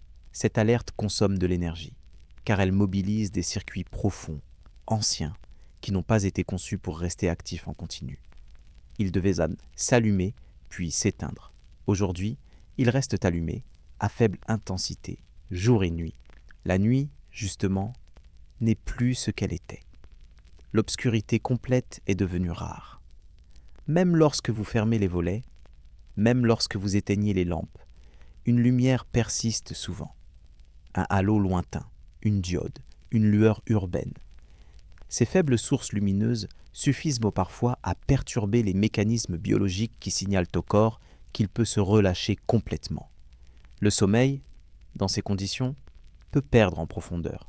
Vous dormez, mais vous ne plongez pas toujours dans ces phases où le corps et l'esprit se régénèrent pleinement. Le cerveau reste légèrement actif, comme s'il surveillait encore. Et au réveil, vous pouvez avoir dormi longtemps sans vous sentir vraiment reposé. Ce décalage est frustrant, car il donne l'impression que le repos vous échappe sans raison claire. Le bruit nocturne joue un rôle similaire. Même lorsque vous ne vous réveillez pas consciemment, les sons peuvent fragmenter le sommeil. Un passage, un moteur, une voix. Le cerveau enregistre, réagit brièvement, puis replonge. Ces micro-réveils, souvent imperceptibles, empêchent le repos continu. Ils laissent une trace de fatigue, cumulée nuit après nuit. Dans la journée, le silence devient alors une denrée rare, presque précieuse. Vous pouvez ressentir un soulagement immédiat lorsque le bruit cesse, lorsque la lumière baisse, lorsque l'environnement se simplifie. Ce soulagement n'est pas seulement psychologique, il est physiologique. Le corps reconnaît enfin un espace sûr. Il relâche légèrement. La respiration s'approfondit, les muscles se détendent. Mais parce que ces moments sont rares, ils deviennent d'autant plus nécessaires. Et lorsqu'ils manquent, la fatigue sensorielle s'installe plus profondément. Vous pouvez vous sentir saturé sans savoir pourquoi. Irrité par des détails, fatigué par des situations pourtant banales. Le système nerveux, déjà sollicité, n'a plus de marge. Le plus déroutant est que cette fatigue n'est pas toujours reconnue comme telle. On parle de stress, de surmenage, de manque de sommeil. On oublie souvent l'impact de l'environnement sensoriel. Pourtant, le bruit et la lumière façonnent en profondeur votre état intérieur. Ils influencent votre capacité à vous concentrer, à vous détendre, à vous endormir. Dans un monde où l'activité est valorisée, le silence peut sembler vide, inutile, voire inquiétant. Pourtant, c'est dans le silence que le cerveau se réorganise. C'est dans l'obscurité que les rythmes biologiques se recalibrent. Ces espaces sans stimulation ne sont pas un luxe, ils sont une nécessité. Rechercher le silence ne signifie pas fuir le monde. Cela signifie offrir à votre système nerveux ce dont il a besoin pour fonctionner durablement. Réduire la lumière, éloigner les sources sonores, créer des zones de calme, même brèves. Ces gestes simples ont un impact profond car ils permettent à l'alerte de s'éteindre, ne serait-ce qu'un instant. Dans un environnement qui ne se tait jamais vraiment, apprendre à recréer des bulles de silence est un acte de préservation. Un moyen de redonner au corps et à l'esprit l'espace nécessaire pour se régénérer. Sans ces bulles, la fatigue sensorielle continue de s'accumuler, discrètement, patiemment. Et lorsque vous ressentez ce besoin de calme, cette envie de pénombre, ce désir de couper le son du monde, ce n'est pas un caprice. C'est une réponse saine à un environnement trop stimulant. C'est le signal d'un corps et d'un esprit qui cherchent simplement à retrouver ce pourquoi ils ont été conçus. Des alternances, des pauses, des silences. Dans ce monde lumineux et bruyant, le silence n'est pas une absence, il est un refuge. Le soir arrive, enfin. La lumière baisse, les activités ralentissent, et pourtant le repos ne s'impose pas naturellement. Vous vous allongez, le corps fatigué, l'esprit chargé, et le sommeil ne vient pas toujours comme il le devrait. Il hésite, il tarde, il se fragmente. Dans le monde moderne, le sommeil n'est plus ce refuge évident qu'il fut longtemps. Il est devenu un territoire fragile, souvent envahi, parfois disputé. Votre corps, pourtant, sait dormir. Il en a besoin. Le sommeil est l'un des mécanismes les plus anciens et les plus puissants de régénération. Il répare, il trie, il consolide. Il permet à l'esprit de se reposer de la vigilance du jour. Mais pour que le sommeil remplisse pleinement son rôle, certaines conditions doivent être réunies. Le calme, l'obscurité, la sécurité, la lenteur. Des conditions de plus en plus difficiles à rassembler. La journée moderne prépare mal la nuit. Vous passez des heures sollicitées, stimulées, parfois tendues. L'attention est mobilisée jusqu'au dernier moment. Les écrans prolongent l'activité mentale. Les informations continuent d'arriver. Même lorsque vous décidez de vous coucher, votre esprit n'a pas toujours reçu le signal clair que le temps du repos est venu. Le sommeil n'est pas un interrupteur. Il ne se commande pas. Il se laisse venir lorsque le corps et l'esprit sentent que l'environnement est sûr, stable, apaisé. Or, dans un monde où l'activité peut se poursuivre indéfiniment, ce signal est brouillé. Vous êtes fatigué, mais pas toujours prêt à dormir. Le corps réclame le repos. L'esprit continue de tourner. Vous pouvez le sentir dans ces moments où les pensées s'enchaînent dès que la lumière s'éteint. La journée se rejoue, les conversations reviennent, les tâches non terminées réclament une suite. Les inquiétudes, parfois lointaines, parfois très concrètes, trouvent soudain de l'espace pour s'exprimer. Ce n'est pas que vous cherchez à penser, c'est que l'esprit, enfin libéré des sollicitations extérieures, laisse remonter ce qu'il a contenu. Le sommeil moderne est aussi fragilisé par l'irrégularité. Les horaires varient, les soirées s'étirent, les matins commencent presque parfois trop tôt. Le corps aime la régularité. Il s'appuie sur des repères pour anticiper le repos. Lorsque ces repères changent sans cesse, il peine à trouver son rythme. Il dort, mais sans profondeur. Il se repose, mais sans se régénérer pleinement. Vous pouvez passer une nuit complète au lit et vous réveiller avec la sensation de ne pas avoir récupéré. Le corps est resté allongé, mais le sommeil a été léger, fragmenté. Des micro-réveils, souvent inconscients, ont interrompu les cycles. Le cerveau est resté en partie vigilant, comme s'il n'osait pas s'abandonner complètement. Le bruit, la lumière, les tensions accumulées dans la journée jouent un rôle, bien sûr. Mais il y a aussi cette difficulté plus profonde, lâcher prise. Le sommeil demande un abandon, une confiance. Il faut accepter de ne plus contrôler, de ne plus surveiller, de ne plus répondre. Dans un monde qui valorise la maîtrise et la disponibilité, cet abandon peut devenir difficile. Vous pouvez ressentir une forme d'appréhension diffuse face au sommeil. Non pas une peur consciente, mais une résistance légère. Comme si dormir était un risque de manquer quelque chose, de perdre du temps, de ne pas être prêt. Ces pensées ne sont pas toujours claires, mais elles influencent la capacité à s'endormir sereinement.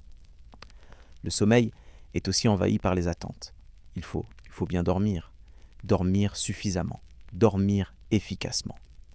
Ces injonctions, même bien intentionnées, ajoutent une pression supplémentaire. Vous vous observez dormir, vous évaluez la qualité de votre repos. Et cette autosurveillance empêche parfois le sommeil de s'installer naturellement. La nuit devient alors un prolongement de la journée. L'esprit continue de travailler, mais dans un environnement plus silencieux. Les pensées prennent plus de place. Les sensations sont amplifiées. Le moindre inconfort devient perceptible. Et cette hyper-attention, loin de favoriser le repos, entretient la fatigue. Pourtant, le besoin de sommeil est profond. Il se manifeste par une lourdeur, une lenteur, une difficulté à maintenir l'attention le jour suivant. Le corps envoie des signaux clairs. Mais si le sommeil reste assiégé, nuit après nuit, ces signaux s'accumulent. La dette de repos grandit, même si vous passez de longues heures au lit. Dans le monde moderne, dormir est devenu un défi silencieux. Non pas parce que le corps ne sait plus dormir, mais parce que l'environnement et le rythme de vie rendent l'abandon difficile. Le sommeil demande des conditions que l'époque actuelle offre de moins en moins spontanément. Et lorsque le sommeil est fragile, tout le reste vacille. L'attention se réduit, la patience diminue, les émotions deviennent plus vives, la fatigue s'installe plus profondément. Comprendre que le sommeil est assiégé, non par faiblesse individuelle, mais par un contexte global, est déjà un premier pas pour apaiser cette lutte silencieuse qui se joue chaque nuit, au moment même où le corps réclame simplement de se reposer. Au fil des nuits, cette fragilité du sommeil finit par s'installer comme une habitude. Vous vous couchez avec l'espoir de récupérer, mais aussi avec une attente silencieuse, parfois teintée d'inquiétude. Allez-vous dormir profondément cette fois ? Allez-vous vous réveiller reposé ? Ces questions, même lorsqu'elles ne sont pas formulées clairement, créent une tension légère qui accompagne l'endormissement. Et le sommeil, sensible à la moindre alerte intérieure, s'en trouve perturbé. Le corps humain a besoin de se sentir en sécurité pour s'abandonner pleinement au repos. Cette sécurité n'est pas seulement physique, elle est aussi mentale. Elle naît du sentiment que rien n'est attendu de vous, que rien ne réclame votre attention immédiate. Or, dans le monde moderne, ce sentiment est de plus en plus rare. Même la nuit, une part de vous reste joignable, disponible, potentiellement sollicitée. Cette simple possibilité suffit parfois à maintenir une vigilance de fond. Vous pouvez le ressentir dans ces réveils nocturnes sans raison apparente. Les yeux s'ouvrent brièvement. Le corps est immobile. Le silence est là. Et pourtant, l'esprit s'active presque aussitôt. Une pensée surgit, une inquiétude, une liste, une anticipation. Ce réveil n'est pas toujours lié à un bruit ou à un inconfort. Il est souvent le signe d'un système nerveux qui n'a pas complètement lâché prise. Le sommeil moderne est aussi affecté par l'accumulation de tensions non exprimées. La journée, vous avez contenu beaucoup de choses. Des émotions, des frustrations, des obligations.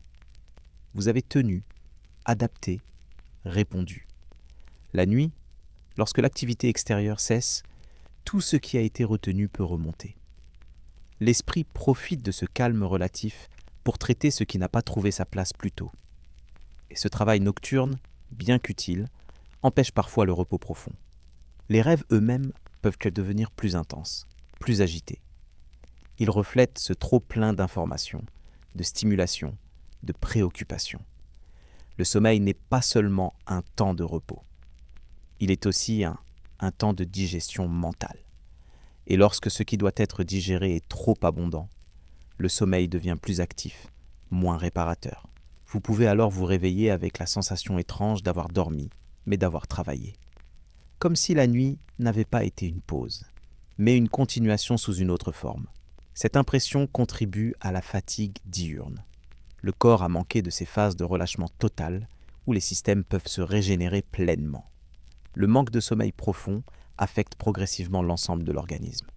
L'attention devient plus fragile, les émotions plus vives, la tolérance au stress diminue. Des choses banales peuvent sembler plus lourdes, plus difficiles à gérer. Et cette sensibilité accrue renforce à son tour la difficulté à dormir, créant un cercle discret mais tenace. Vous pouvez chercher des solutions, ajuster les horaires, créer des rituels, éteindre les lumières, faire le silence. Ces gestes sont précieux, mais ils se heurtent parfois à une réalité plus large. Le sommeil n'est pas isolé du reste de la vie. Il est le reflet du rythme global. Lorsque les journées sont trop pleines, trop rapides, trop sollicitées, la nuit en porte la trace. Dans les sociétés humaines anciennes, la nuit était une coupure nette. L'obscurité imposait l'arrêt. Le silence s'installait naturellement. Le groupe se retirait ensemble. Aujourd'hui, la nuit est devenue un prolongement possible du jour. On peut continuer, on peut veiller, on peut rester actif. Et même si vous choisissez de ne pas le faire, le simple fait que ce soit possible modifie le rapport au repos. Le sommeil demande une forme de renoncement. Renoncer à contrôler, renoncer à répondre, renoncer à optimiser. Ce renoncement peut sembler simple, mais il va à l'encontre de nombreux apprentissages modernes. Vous avez appris à rester attentif, efficace, disponible. Apprendre à s'endormir profondément, c'est parfois apprendre à désapprendre ses réflexes. Cette difficulté n'est pas un échec personnel. Elle est le signe d'un décalage entre un besoin biologique ancien et un environnement récent. Le corps réclame des nuits pleines, continues, enveloppantes.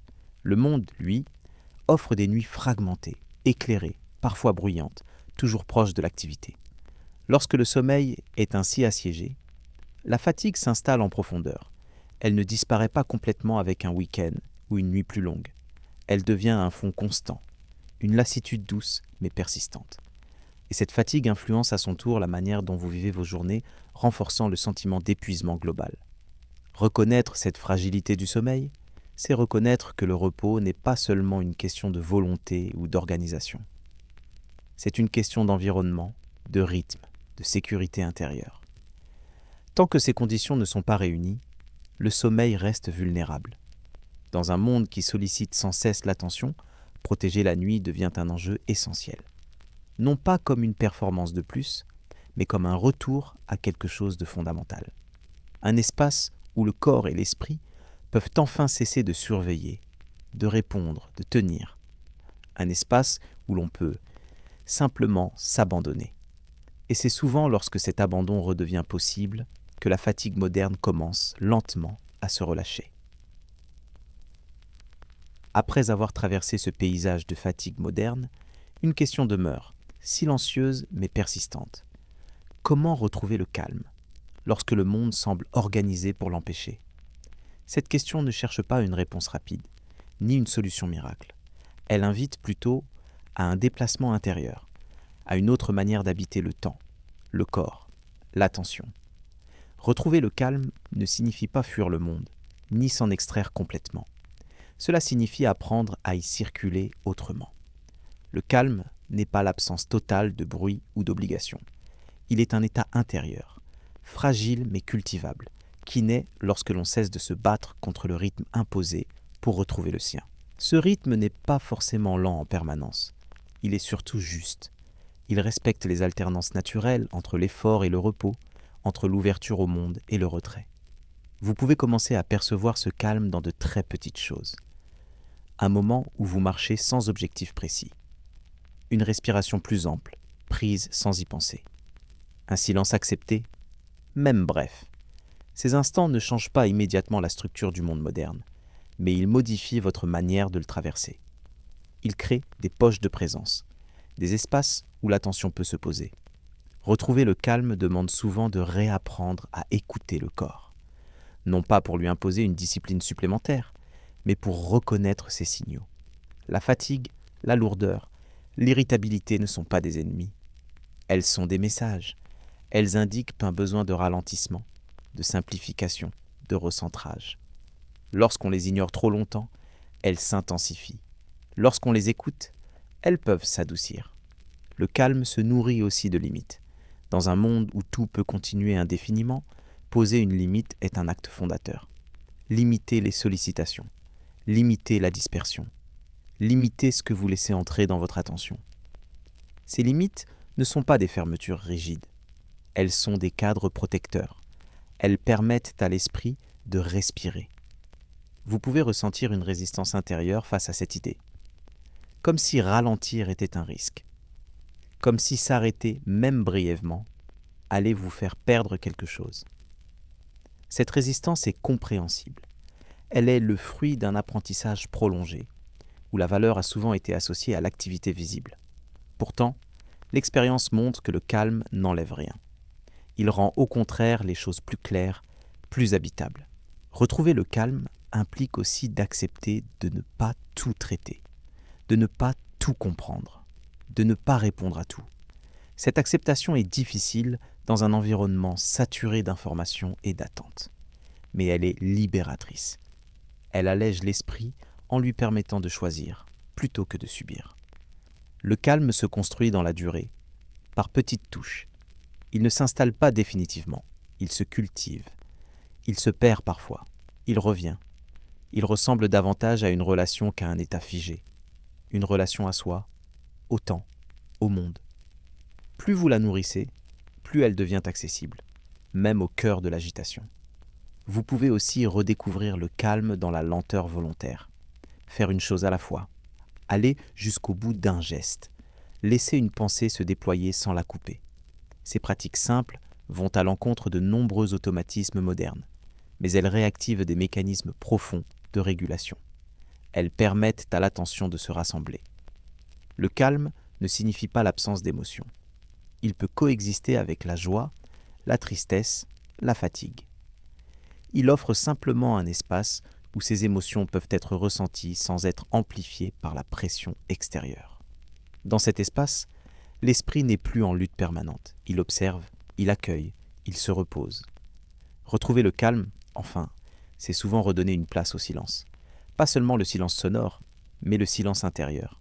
Celui où rien n'est attendu de vous, où vous n'avez rien à prouver, rien à optimiser, rien à réussir. Ces moments sont rares, mais ils sont profondément réparateurs. Ils rappellent au système nerveux qu'il peut s'éteindre un instant sans danger. Dans un monde agité, le calme devient un choix conscient, non pas un retrait du réel, mais une manière plus douce de l'habiter. Et ce choix, répété jour après jour, transforme peu à peu la fatigue. Il ne la fait pas disparaître complètement, mais il lui enlève son caractère écrasant. Il redonne de l'espace, de la respiration, de la profondeur. Ce calme retrouvé n'est pas spectaculaire. Il est discret. Il se manifeste par une attention plus stable, une fatigue moins lourde, un sommeil un peu plus profond. Il est le signe que quelque chose s'ajuste, que le corps et l'esprit, enfin, trouvent un rythme plus proche de ce pourquoi ils ont été façonnés. Peu à peu, en laissant une place à ce calme discret, quelque chose change dans votre manière d'habiter le quotidien. Rien ne disparaît vraiment. Les obligations sont toujours là. Le bruit, parfois. Les attentes aussi. Mais votre rapport à tout cela s'adoucit. Vous n'êtes plus entièrement happé. Vous observez davantage. Vous choisissez un peu plus consciemment ce à quoi vous accordez votre énergie. Ce changement commence souvent par une attention nouvelle portée aux transitions. Ces moments entre deux activités, autrefois négligés, deviennent précieux. Le temps entre le travail et le repos, entre le jour et la nuit, entre l'action et l'immobilité. Dans ces interstices, le calme peut s'installer naturellement, si vous lui laissez une place. Quelques respirations, un regard par la fenêtre, une marche sans destination. Ces gestes simples marquent une frontière douce, là où le monde moderne a tendance à tout lisser. Retrouver le calme, c'est aussi accepter de ralentir intérieurement, même lorsque tout autour de vous va vite. Vous pouvez être au milieu du mouvement sans vous laisser entraîner entièrement. Cela demande de l'entraînement, non pas sous forme d'effort, mais de répétition bienveillante. Revenir encore et encore à ce qui est là, maintenant. Au corps, à la respiration, à une sensation simple. Le calme se nourrit également de cohérence. Lorsque vos journées sont trop fragmentées, trop contradictoires, l'esprit s'épuise. Retrouver un peu de calme, c'est parfois simplifier. Réduire le nombre de sollicitations. Alléger les engagements. Non pas par renoncement, mais par discernement. Tout ce que vous enlevez crée de l'espace. Et dans cet espace, le repos peut enfin apparaître. Vous pouvez ressentir une forme de résistance à cette simplification. Comme si vous aviez peur du vide. Peur de ce qui pourrait émerger si l'agitation cessait. Cette peur est compréhensible. Le calme met parfois en lumière ce que le bruit recouvrait. Mais il offre aussi la possibilité d'un apaisement plus profond, d'une relation plus honnête à vous-même. Le calme permet de redécouvrir le plaisir de la continuité. Faire une chose, puis la terminer. S'immerger dans une activité sans être interrompu. Laisser le temps s'étirer sans le surveiller. Ces expériences, devenues rares, sont profondément réparatrices. Elles donnent à l'esprit un sentiment d'unité, de cohérence, qui contrebalance la dispersion moderne. Avec le calme revient aussi une autre perception de la fatigue. Elle devient plus lisible, moins écrasante. Vous distinguez mieux la fatigue physique de la fatigue mentale, la fatigue passagère de l'épuisement profond. Et cette distinction permet d'y répondre plus justement, par le repos quand il le faut, par le mouvement quand il est nécessaire, par le silence lorsque l'esprit est saturé. Retrouver le calme, ce n'est pas supprimer toute fatigue. La fatigue fait partie de la vie. Elle signale l'effort, le passage du temps, l'engagement. Mais le calme empêche qu'elle ne devienne chronique, envahissante, écrasante. Il lui redonne une fonction saine, celle d'inviter au repos, puis de s'effacer. Dans cet état plus apaisé, vous pouvez aussi redécouvrir une forme de présence. Être là, sans courir après l'instant suivant. Écouter vraiment. Regarder sans chercher, ressentir sans analyser. Ces moments de présence sont profondément nourrissants. Ils rappellent au système nerveux qu'il n'est pas en danger, qu'il peut relâcher la vigilance. Le calme se transmet aussi par le corps. Une posture plus détendue, une respiration plus lente, un rythme de marche plus souple. Ces signaux corporels envoient comme à l'esprit un message clair. Il n'y a rien à fuir, rien à anticiper immédiatement. Peu à peu, l'esprit suit. Il ralentit, il s'apaise. Dans un monde agité, ce retour au calme peut sembler fragile, toujours menacé. Et il l'est parfois. Mais il devient plus stable à mesure que vous le cultivez. Il ne dépend pas uniquement de conditions idéales. Il peut exister même au cœur du mouvement, comme un espace intérieur préservé. Ce calme n'est pas spectaculaire. Il ne transforme pas la vie en un long fleuve tranquille. Il rend simplement les remous moins violents, les vagues moins épuisantes. Il offre des points d'appui, des respirations, des repères. Grâce à lui, la fatigue moderne perd une partie de son pouvoir. Et lorsque vous vous allongez, le soir, dans ce monde qui continue de tourner sans vous attendre, ce calme devient un compagnon précieux. Il permet au corps de se déposer plus facilement, à l'esprit de lâcher prise, au sommeil de venir sans lutte excessive. Il ne garantit pas des nuits parfaites, mais il ouvre la porte à un repos plus sincère. Vous avez parcouru les mécanismes invisibles qui fatiguent le monde moderne. Vous avez reconnu les tensions, les excès, les décalages. Et au terme de ce voyage, une évidence douce se dessine. Vous n'êtes pas fait pour vivre en alerte permanente. Vous êtes fait pour des rythmes, des cycles, des silences, des liens. Retrouver le calme, ce n'est pas revenir en arrière. C'est avancer autrement, avec plus de douceur, plus de présence, plus de respect pour ce que vous êtes profondément. Et dans cette manière d'habiter le monde, la fatigue n'est plus un fardeau incompréhensible. Elle devient un signal, un guide, parfois même une invitation à ralentir et à respirer. Peu à peu, vous revenez au présent. Le voyage touche à sa fin, sans rupture brutale, comme une nuit qui s'achève doucement avant l'aube. Vous êtes toujours ici, dans le monde moderne, avec ses lumières, ses rythmes rapides, ses sollicitations incessantes. Rien n'a disparu. Et pourtant, quelque chose a changé dans votre regard. Vous avez marché à travers les mécanismes invisibles de la fatigue contemporaine. Vous avez observé comment le temps se fragmente, comment l'information déborde, comment le corps se fige pendant que l'esprit s'agite. Vous avez reconnu la pression silencieuse de la performance, la solitude dissimulée dans la foule, le sommeil fragilisé, le silence qui se raréfie. Et peut-être, en filigrane, vous vous êtes reconnu vous-même. Cette fatigue que vous portez n'est pas une défaillance personnelle. Elle n'est pas le signe que vous n'êtes pas assez fort, pas assez organisé, pas assez discipliné. Elle est le reflet d'un monde qui a évolué plus vite que les rythmes humains. Un monde qui sollicite en continu ce qui, en vous, a besoin d'alternance, de lenteur, de pause réelle. Vous avez maintenant mis des mots sur des sensations diffuses, sur cette lassitude qui ne s'explique pas toujours par ce que vous faites, mais par la manière dont vous vivez. Et comprendre est déjà une forme de soulagement, car ce qui est compris cesse peu à peu d'être subi. Rien ne vous oblige à changer radicalement. Il ne s'agit pas de fuir le monde, ni de le rejeter. Il s'agit simplement de l'habiter avec plus de douceur, de redonner une place au corps, au silence, au lien, au repos véritable, de recréer, à votre échelle, des seuils, des rythmes, des respirations. Et peut-être que ce soir, en fermant les yeux, vous sentirez cette fatigue autrement. Non plus comme un poids injuste, mais comme un message.